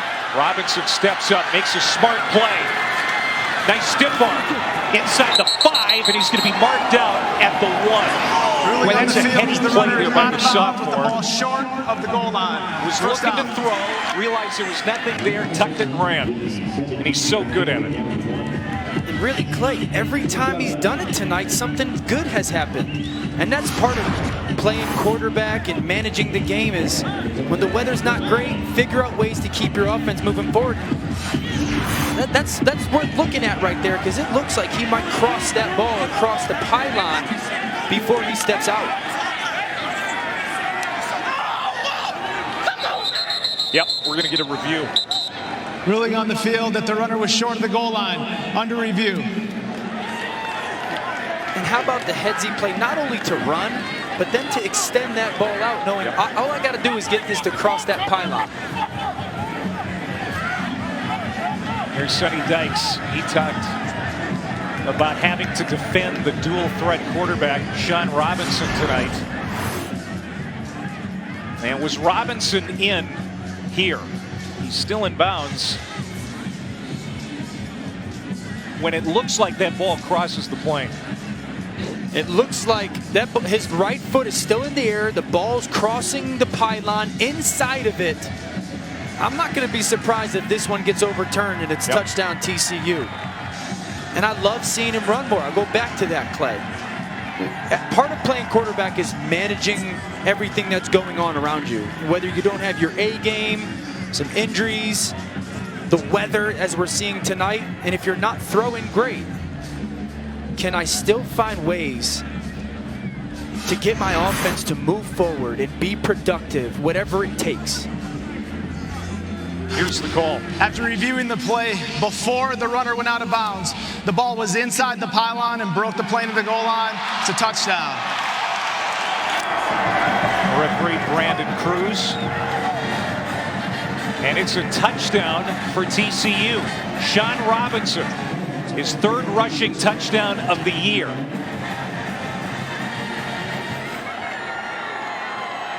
And now some breathing room for the Horned Frogs here in the 3rd quarter. Feel a little bit better about the situation if you're Gary Patterson right now. May not look like it. He's sweating over there just as much as his players are.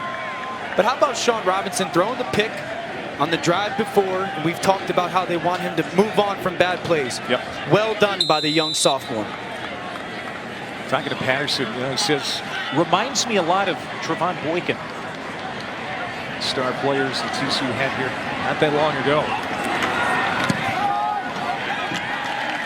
Extra point is good, and it's 28-12 TCU. They fell behind 9-0 in this ball game right out of the gate. They were looking at a deficit, but Sean Robinson has led them back. A touchdown here in the third quarter.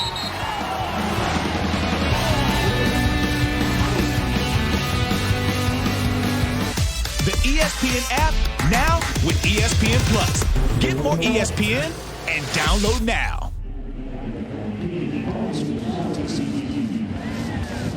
Welcome back to Dallas. 7:28 to go here in the third quarter. Watching college football on ESPN, presented by Hulu. He's former NFL quarterback Dan Orlovsky. I'm Clay Matvick. Paul Carcaterra is down on the sidelines. He's been dodging raindrops all night. TCU expanding its lead to 28-12. SMU will get it back with a long field ahead of them. They're going to start at the 14 after that return by Braden West. Well, don't forget tomorrow night on ESPN, a great one. Clemson, Texas A&M. Coming your way from College Station. Game day is going to be there live in the morning. And Kellen Mond, the A&M quarterback, he was recruited by Clemson. Now he's going to try to lead an upset of the Tigers. Clay, he's going to have a special night. You know, and I'm not just saying, you're going to have to throw the ball well, but we mentioned that Clemson defense. He's going to have to make some special plays of escaping the pocket, making some throws down the field, being super athletic. There's Kamen Freeman out across the 25-yard line. It's a first down for SMU. That is the toughest game remaining on the Clemson schedule, Dan. In Kyle Field and the 12th man, they're going to have to play their A game. Don't sleep on Clemson having to play at Boston College here at the back end of October as well up north. Boston College has got a big-time offensive line that can handle that Clemson defensive line. Well, there's no doubt about the fact that SMU has run the ball better here tonight. They're over 100 yards rushing after that pathetic performance on the ground last week. They finished with 25 yards rushing. Second and short. That pass is incomplete. Intended for Galliard. It's going to be third down and 1 for SMU. Ruling on the field was an incomplete pass. Bad series. Third down. Resulted in a touchdown here in the third quarter where Hicks fumbled the football and was scooped up by Alec Dunham and taken in. Reset the game clock. 7 minutes, 6 seconds. 7:06. Put 12 seconds back on the clock. This offense looked so good on its opening series tonight. Marched it down.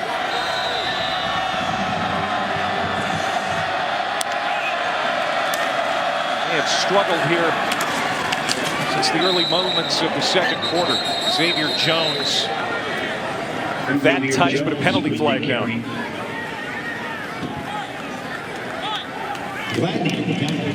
Holding. Offense number 57. 10-yard penalty. It's third down.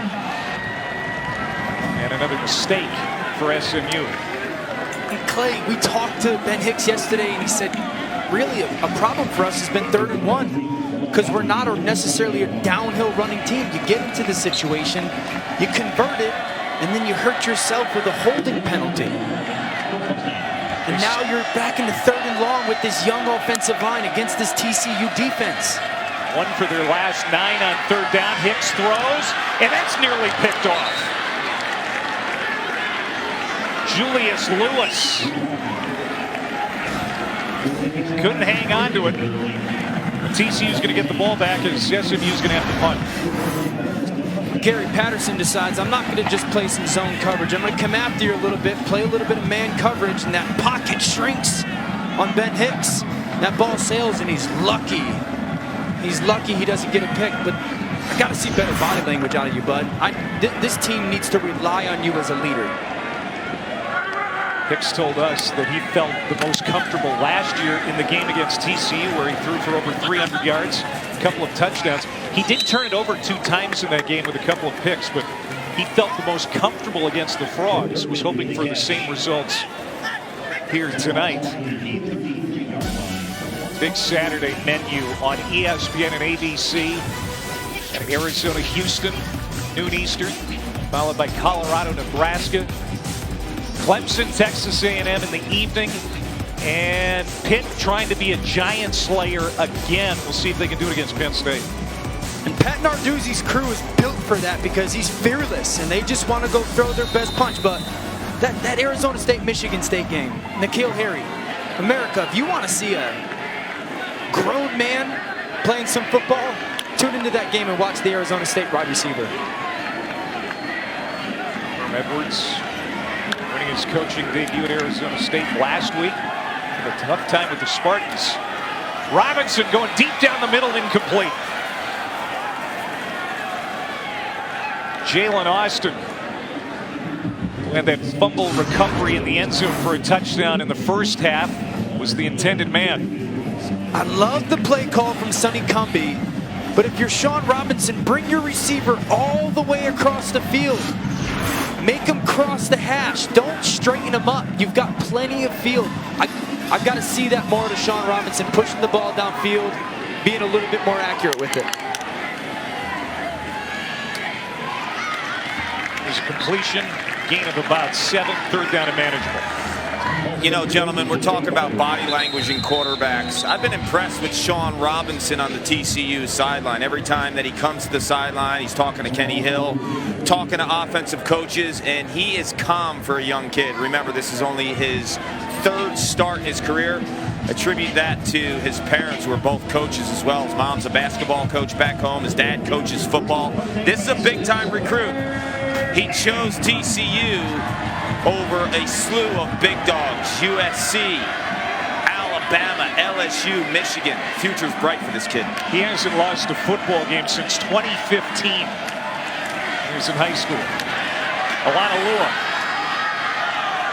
He is going to be close to a first down. I think he got it.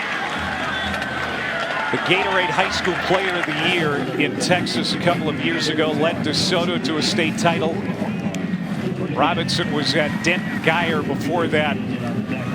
That's the last time he lost a football game. And he's a winner. And like Kark is saying, it really goes back to what we found out yesterday, how good that quarterback room for him is, and how important that Kenny Hill mentorship is for him, because he's still so young and learning and so raw. He had the touchdown on the last TCU drive. He's marching TCU on this possession. It's an 8-yard pickup for Alanalua. And Kenny Hill is a longtime quarterback at TCU, had some really high moments. He still wants to try, figure out a way to play pro football. But he said he got the coaching bug. And the impact that he has had on Sean Robinson, we're seeing it develop right before our eyes, is tough to quantify. Here's Kenny Trill.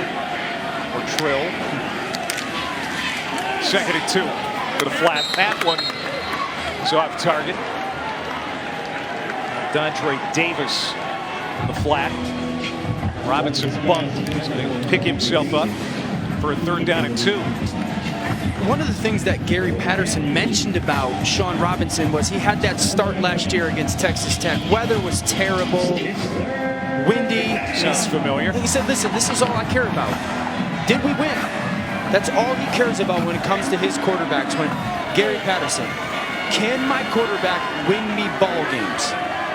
And they expect Sean Robinson to do a lot of it for them in the next couple of years. He expects him to convert a lot of 3rd downs like this attempt, and he does. Robinson will scamper out at the 40-yard line. They'll keep the drive alive. They're 3 for their last 3 on 3rd down. Sonny Cumbie's talked about how special of an athlete he is and how aware that you can utilize some stuff. Yeah, it's a basic zone read, but it's such a big opportunity for your offense because he's such, one, a good decision maker with it, and 2, a really good athlete.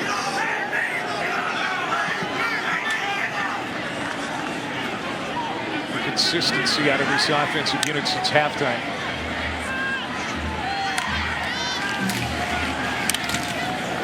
On first down, a lot of little stacked up at the 40. Shane Haley, he's been active here tonight. He brings ball carrier down. I love watching the SMU defense play. I really do. They're playing hard. And they've fallen behind here, but this is still an important drive. And they tackle really well, Clay. Kevin Kane's got to be really pleased with the future of his defense. And they have a brutal schedule. Next handful of games.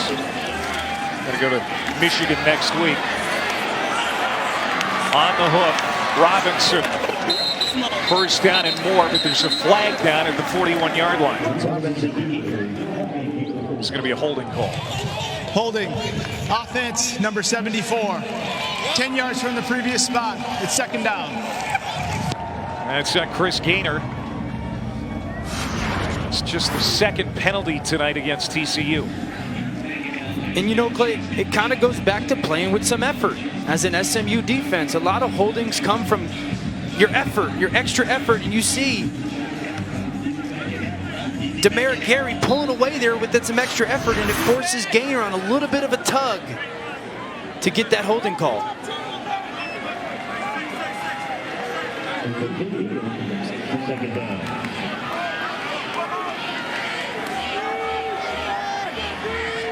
So after the penalty, second down and 20. Robinson scanning the field, uncorks to the 40-yard line. It's caught. And Patrick Nelson quickly brings Jalen Rager down to the turf. They'll get 8 yards back. Still very impressed with Patrick Nelson. Big part of this defense, and they're moving them all over the place. But, Clay, how about Sean Robinson again? I don't want to continue to talk about him, but a beautiful job of hanging in the pocket. Yeah. And then Austin Myers and Lucas Niang, the fence posts of this offensive line, giving him enough time to throw.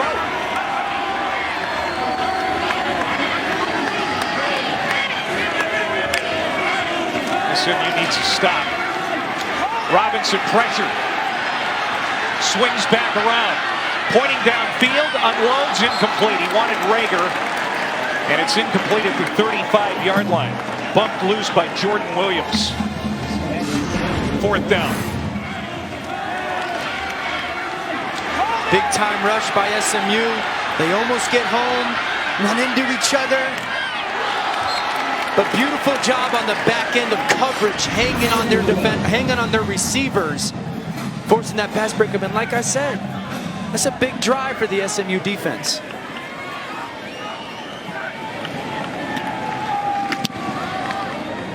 Nunez trying to dump this inside the 10. He'll do that.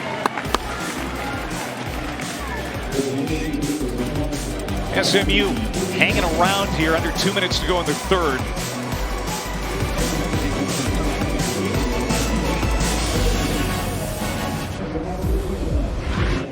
Tail of the tape, TCU SMU, a rivalry that goes back over 100 years. Tonight, the 98th meeting.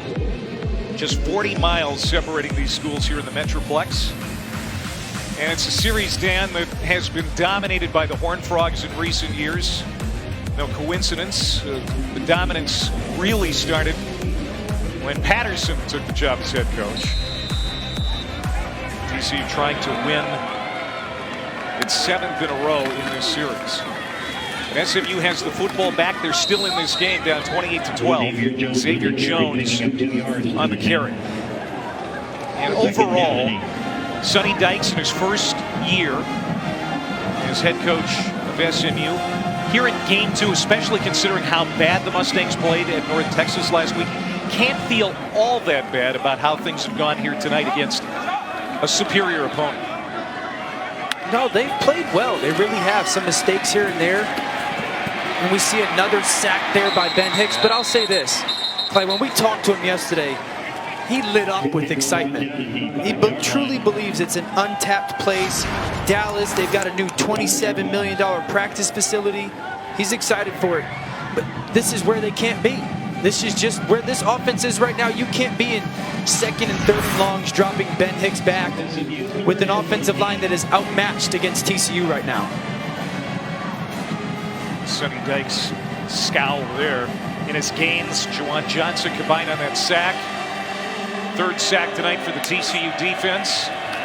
Third down and a dozen from the end zone. Hicks uncorks, incomplete. TCU's going to get the ball back with great field position. Brandon Benson, the intended receiver. Gladney get on the coverage.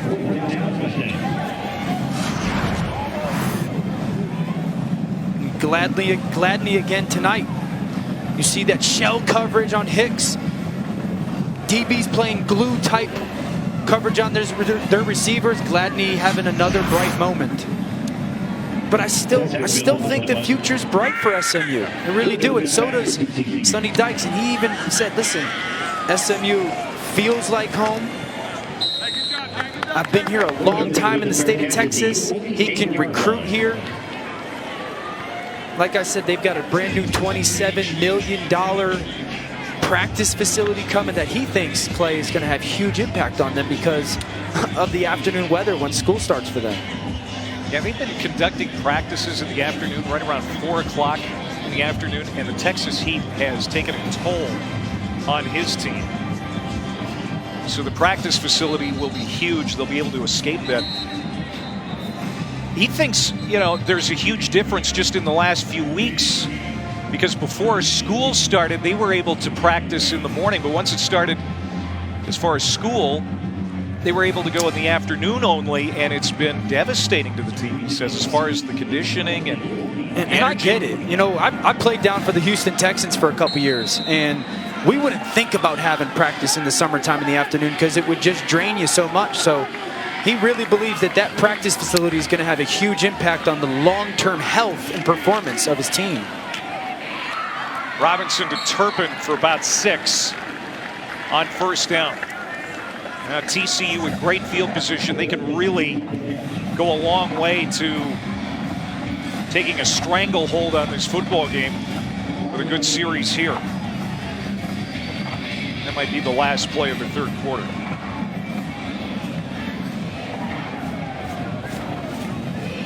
It was such a bad start for TCU here tonight.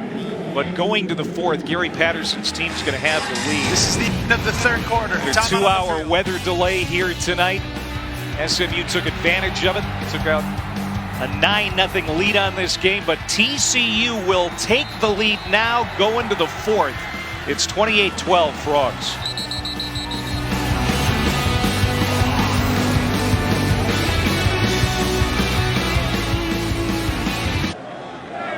These numbers really document how the flow of the game has gone. It was SMU early, but TCU since the start of the second.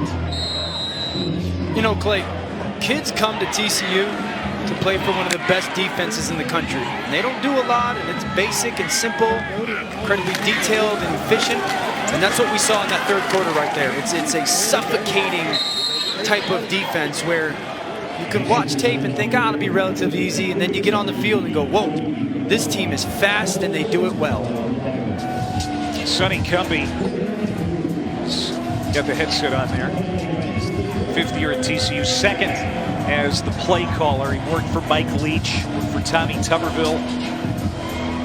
He's got an interesting background, young, energetic coach. You really think that someday he's going to be a head coach? Oh, he's got it written all over. Incredibly well spoken, understands the game. He's got a rich history of who he's learned from. He's doing a really nice job with the young quarterback. 3 receivers here on 3rd down and 3. Robinson to Turpin, and he's got room inside the 20. 10, touchdown. Wow, Cavante Turpin, explosive. He's got a punt return touchdown and now a 42-yard catch for a touchdown.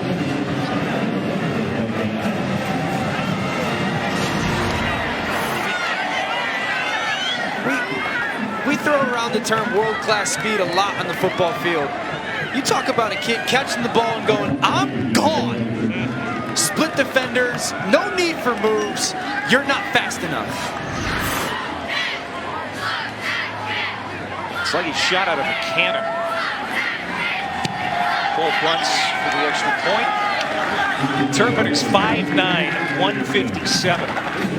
You know, guys built like that, generally you don't think that they're going to make a great football player, let alone at this level. But it's not the case with Turpin because of that world-class speed. One of our impact players tonight, Devontae Turpin, with a 42-yard catch and run.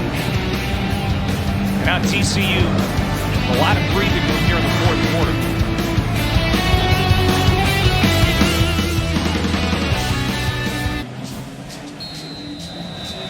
21 unanswered points for TCU. It's now 35-12. Devontae Turpin, the 42-yard touchdown reception. Such a good return man. And sometimes you forget he's a really good receiver, too. Now Crochet on the return for SMU. He'll walk it out across the 25-yard line, out at the 27. Another reminder that you need this, because I'm sure you already know Clemson and Texas A&M going at it in College Station tomorrow night, 7 Eastern on ESPN. Also live on the ESPN app. Dabo and Jimbo, longtime rivals in the ACC. They're going to face off again. And how about the program that Dabo Swinney has built at Clemson? But I'll say this, Jimbo Fisher can call plays. Yeah. And he's got a quarterback that can operate that offense. It's going to be a great one to watch. Like I said before, though, Kellen Mond really has to have a game. Here's Crochet. And he'll get to the 42. Dan, you mentioned Jimbo can call plays. Well, landing at Texas A&M, arguably the best facilities in college football, and he's the hot guy in recruiting right now in the ESPN 300. The Aggies, #1 right now. Of the 12 FBS programs here in the state of Texas. Jimbo got a big deal to come to College Station. It's a loss of 2. Alec Dunham, who had that scoop and score for TCU earlier here in the half, made that tackle. Yeah, you know, Kark, there's a reason why they paid Jimbo all that money to go to A&M. $75 million, 10 years. The expectation level's high. He's won everywhere he has gone. And Kark just talked about how good the recruiting's been and how excited they are. And that's a program and an institution that's completely committed to going, all right, we want to be great. We want to be one of the Alabamas, Clemsons, TCUs. How do we get there? Hire a big-time coach, give him a bunch of money, let him recruit. Brutal schedule here now. Texas A&M got Alabama on the horizon. They got to deal with Clemson tomorrow night.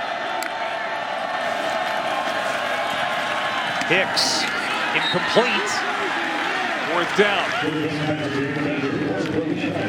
James Crochet was the target. Ben Hicks has really been under pressure here a lot in the second half. 3rd and long will do that to you with an offensive line that's a little bit outmanned, and defensively you can, you know, okay, it's a pass. I can come after him, but really, what's really cool about this TCU defense is they don't really have a scheme. They play concepts, and that's how Gary Patterson teaches it. Basically, it's like this, Clay. He's going to teach his kids alphabets, not words, and then he can interchange parts whenever he wants. Going to take a break here in Dallas. TCU with a comfortable lead now here in the 4th.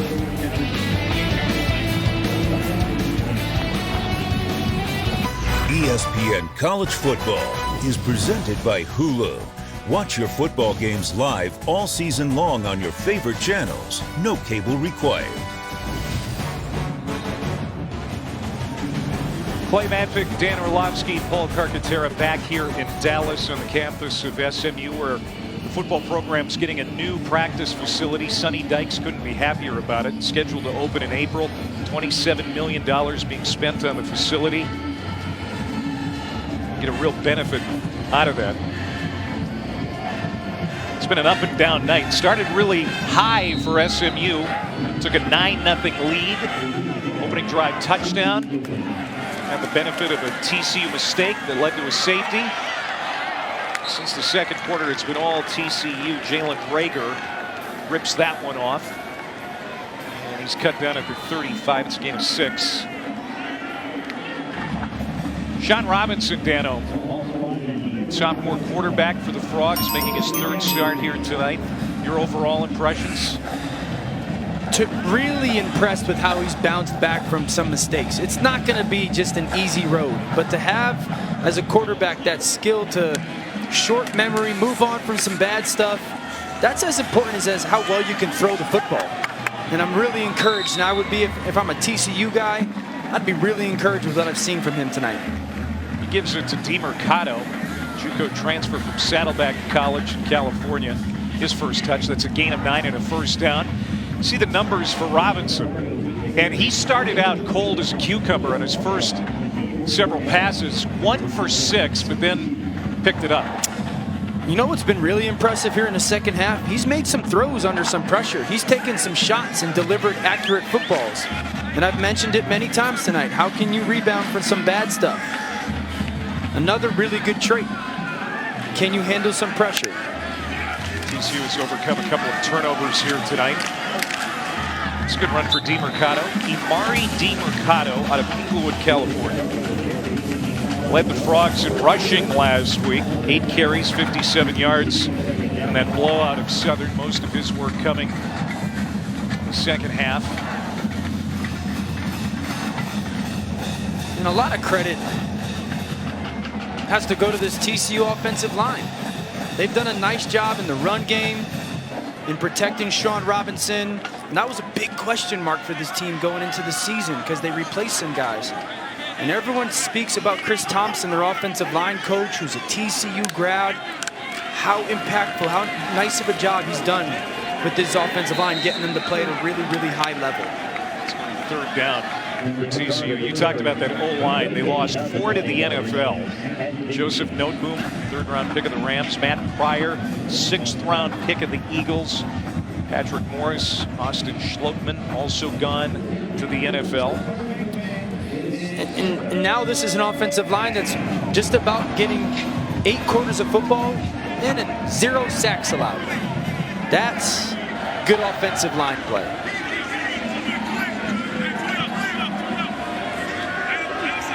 See if they can pick it up here on 3rd down and 4. Turpin went in motion. Robinson looked his way briefly and then takes off. But he stopped short of the marker.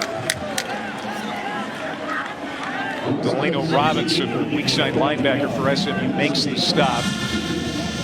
And here comes the punting unit. We haven't seen it for a while here for TCU. Yeah, they tried to get Turpin running with some speed across the line of scrimmage in a quick pass, seeing if he can outflank a defender.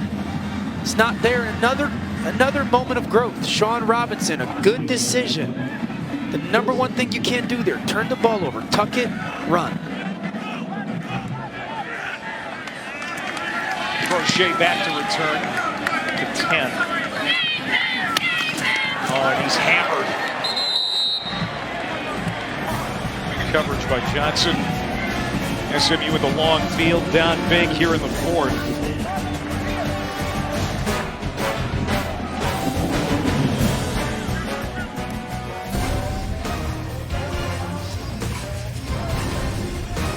They know how to two-step in Texas.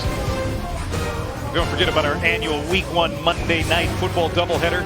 Lions hosting the Jets in the Motor City, 7:10 Eastern. Then at 10:15, Jared Goff and the Rams in Oakland to battle John Gruden's Raiders. Both games will be simulcast on ESPN2 in Spanish. I saw you in the commercial break here doing a two-step yourself, Dan Orlovsky. I could dance a little bit, man. You get a penalty flag. Well, the Jets' Sam Darnold is the only rookie quarterback in the NFL getting the start Week 1. And how would you describe his play? You see it right there. I've kind of coined this term, magical sloppiness. And here's the thing, Clay. Watching him, everything he does is just a little bit sloppy. And sometimes that sloppy leads to bad stuff. But, man, at times it leads to magical stuff. And watching him play, it reminds me a lot of Tony Romo and Ben Roethlisberger, where his feet don't have to be perfect to be really accurate. And it's just this magical sloppiness that's so much fun to watch. After the penalty, Xavier Jones takes it out across the 10-yard line. Gain of 7. So for Darnold, we'll see if the moment is too big for him. Again, a rookie quarterback. You know, Monday Night Football, it's going to be... But he doesn't play like a rookie. At least we haven't seen it in the preseason.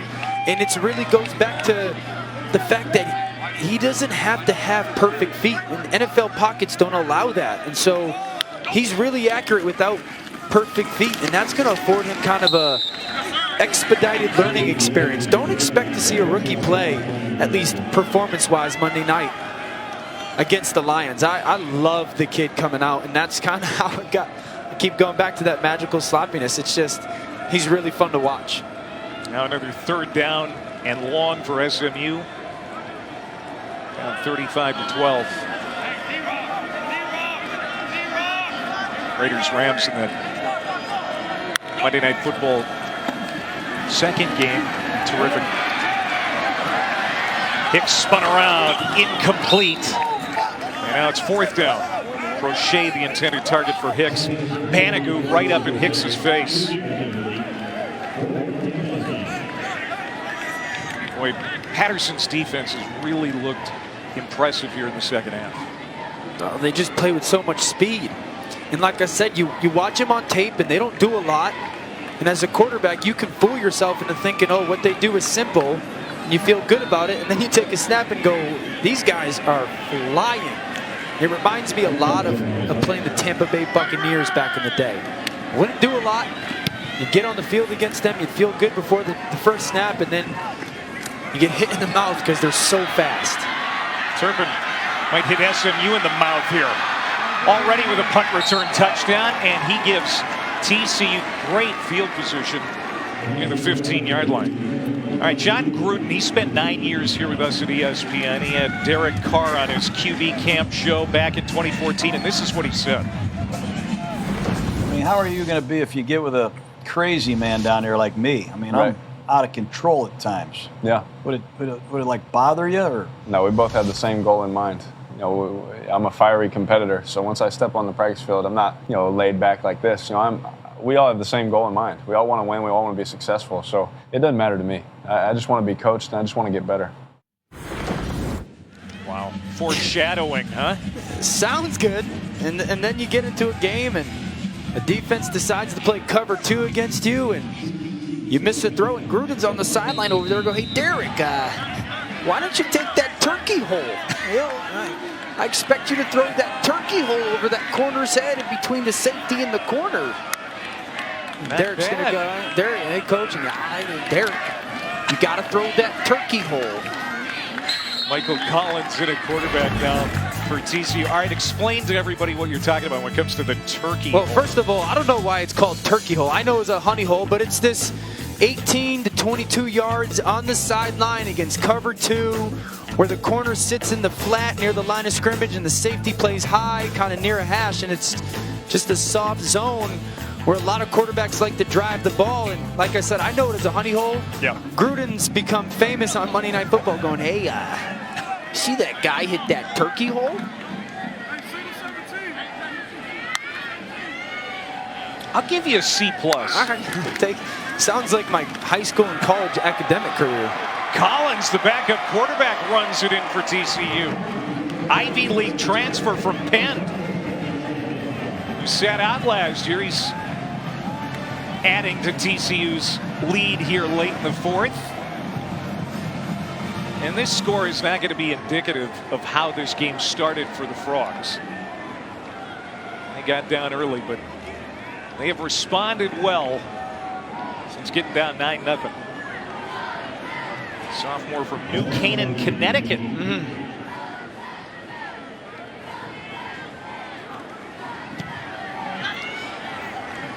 See a lot of Ivy League guys coming to the Big 12, but he wanted to play at a higher level without sacrificing the academics. TCU is a top-notch business school, so Collins is here. He's going to be the backup to Sean Robinson. Now 42-12.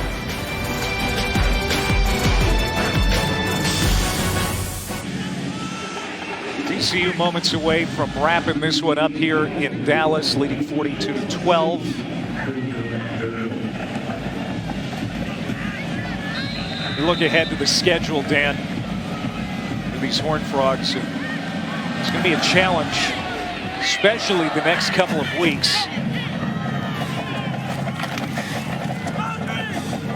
Crochet brings it across the 25 for SMU. So the Frogs will be against Ohio State next Saturday night in Arlington. It'll be game 3 of the Urban Meyer suspension. Meyer was back in practice this week, but he can't coach on the field until the 22nd against Tulane. But you look at the Frogs here, Ohio State, then they got to go to Texas. Iowa State won't be easy. Oklahoma looming on October 20th. That's big-time college football, though. That's why it's great about it. This is a fantastic team and program. It's a big-time conference loaded with tons of talent. We're talking about Ohio State coming down here. That's the barometer, and going to have long-term impact on the college football playoffs. Texas, Iowa State's very good. Oklahoma looks like there's some people talking Oklahoma might be better this year than they were last year with Kyler Murray. West Virginia looms with Will Grier, who right now has made more NFL passes this season, just as far as the way the ball is spinning off of his hand, than any quarterback this season. This is going to be a big test, but they've got the coach to get them through it. The one thing about the schedule for TCU, they only have 2 trips out of the state.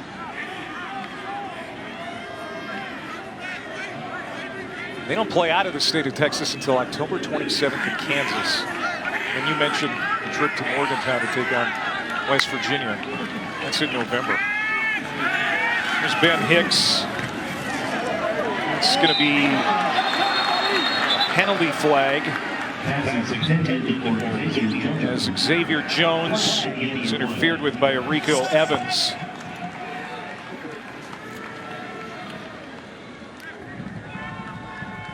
Pass interference, defense number 7, 15-yard penalty, automatic first down. If you watch Gary Patterson, the score is 42-12. He is coaching like it is the first quarter and the score is 0-0 because he knows with that schedule, he has 47 players on his roster, either freshmen, redshirt freshmen, or players who have never stepped on the field until this season. So the 2 deep is the question that he had when we met with him yesterday. Can those young guys come along? Yeah, Kark, I was fascinated. I asked him yesterday, Coach, you've been doing this for such a long time here at such a high level. How do you not get tired of the same message? His analogy was, you take care of your house? And I said, yeah. He goes, this is my house. I'm going to take care of it.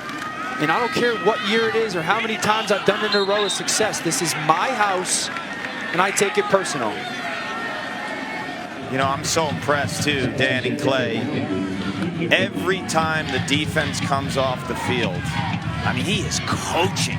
He is breaking down every single scenario, specifically with the D-backs. That's where he spent the most time this evening. That's a group that, in this system, in this conference, Dan, as you know, with all the spread and guys splitting you out, attention to detail, back end.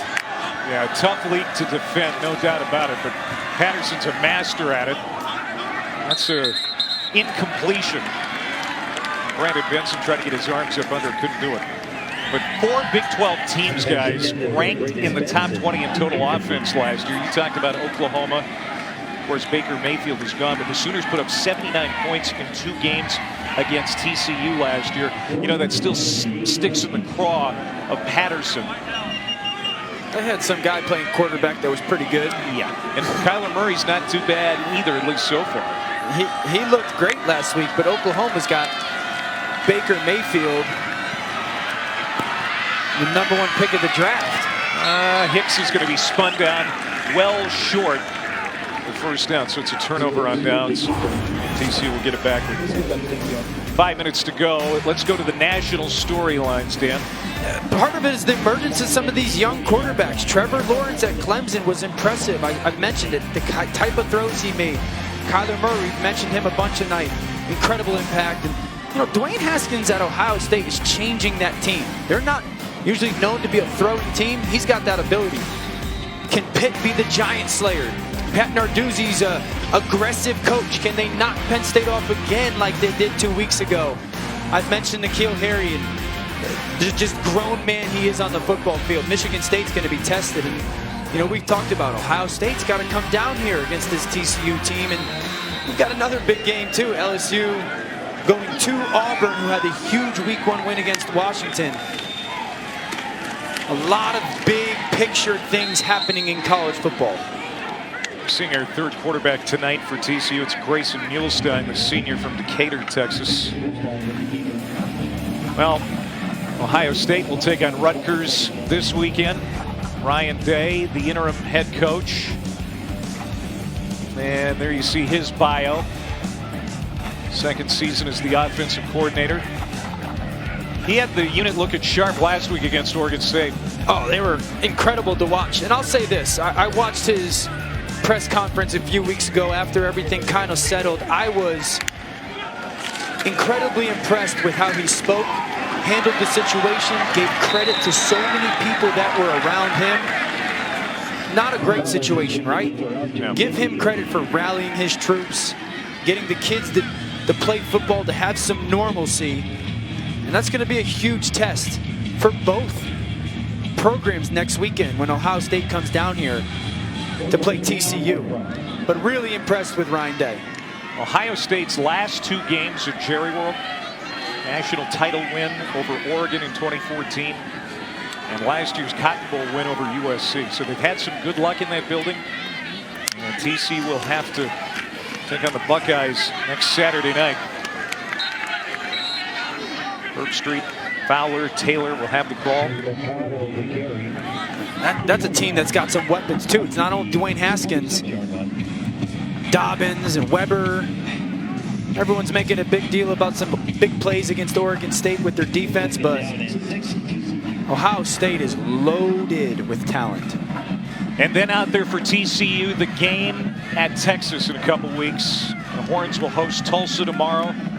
Tom Herman sticking with Sam Ehlinger at quarterback, at least for the time being. And he should. Sam Ehlinger is a good player. This is the thing, though.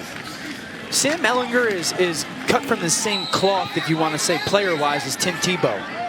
He sets the tempo for your team emotionally when he runs the ball. So I want to see him used more in their run game, some design runs for the quarterback. He's a big kid. Sets that team's emotional compass, just with the physicality that he can play with.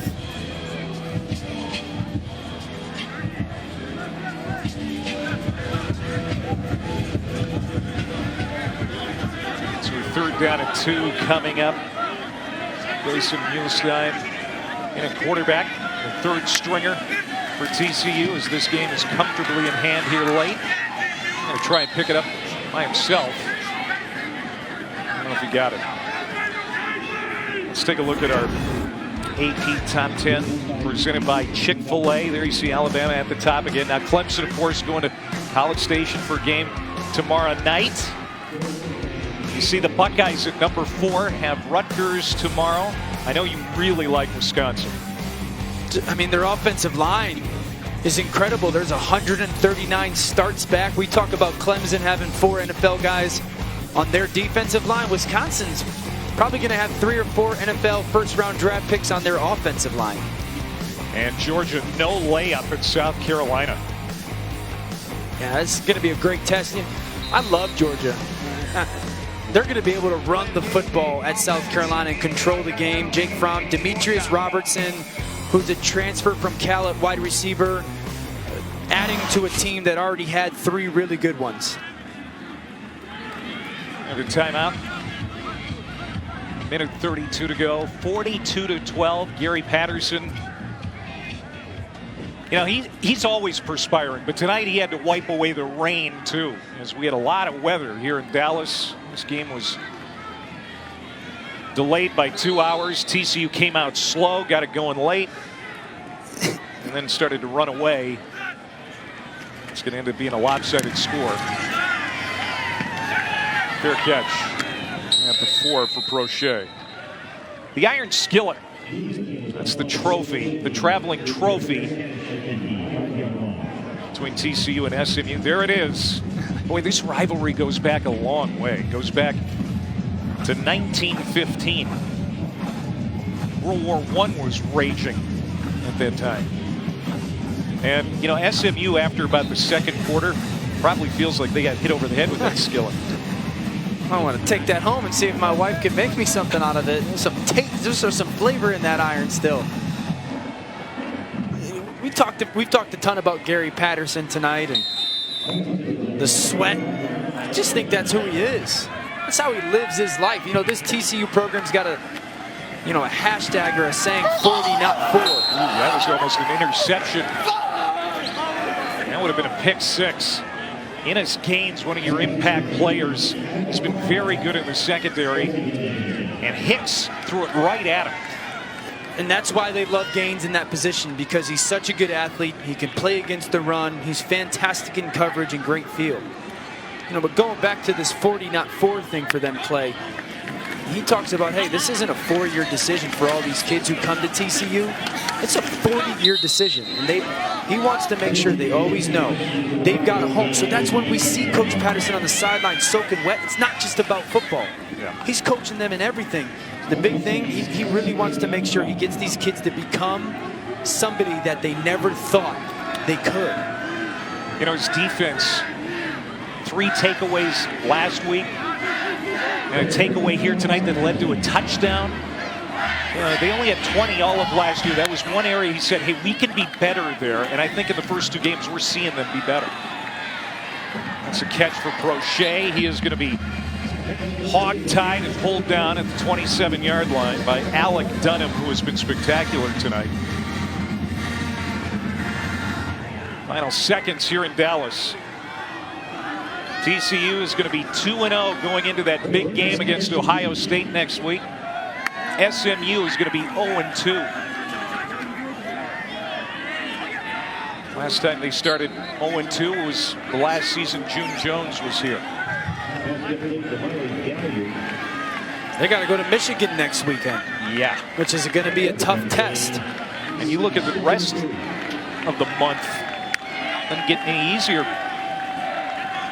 Navy, that's always tough to prepare for the triple option.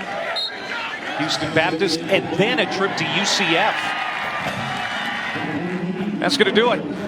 42-12 the final. TCU got down 9-0 in the first quarter, but Gary Patterson and the Horned Frogs are going to hold on to the Iron Skillet. Really nice job of TCU just settling in, handling everything that happened poorly for them early on, playing like the team that they are, and they get to take home the Iron Skillet. What are they going to cook in that thing? Right now, after this rain delay, I'd love something. Whatever. It's late. Need a midnight snack. Whatever they've got, I'll take. 7th straight win in the series. TCU has won 11 of the last 12 now against SMU, their oldest rivals. 42-12 the final. Coming up next on ESPN2, it's First Take. For Dan Orlovsky and Paul Carcaterra and our entire crew, I'm Clay Matvick. We say so long from the Big D. TCU going into the game with Ohio State 2-0 after the win here tonight.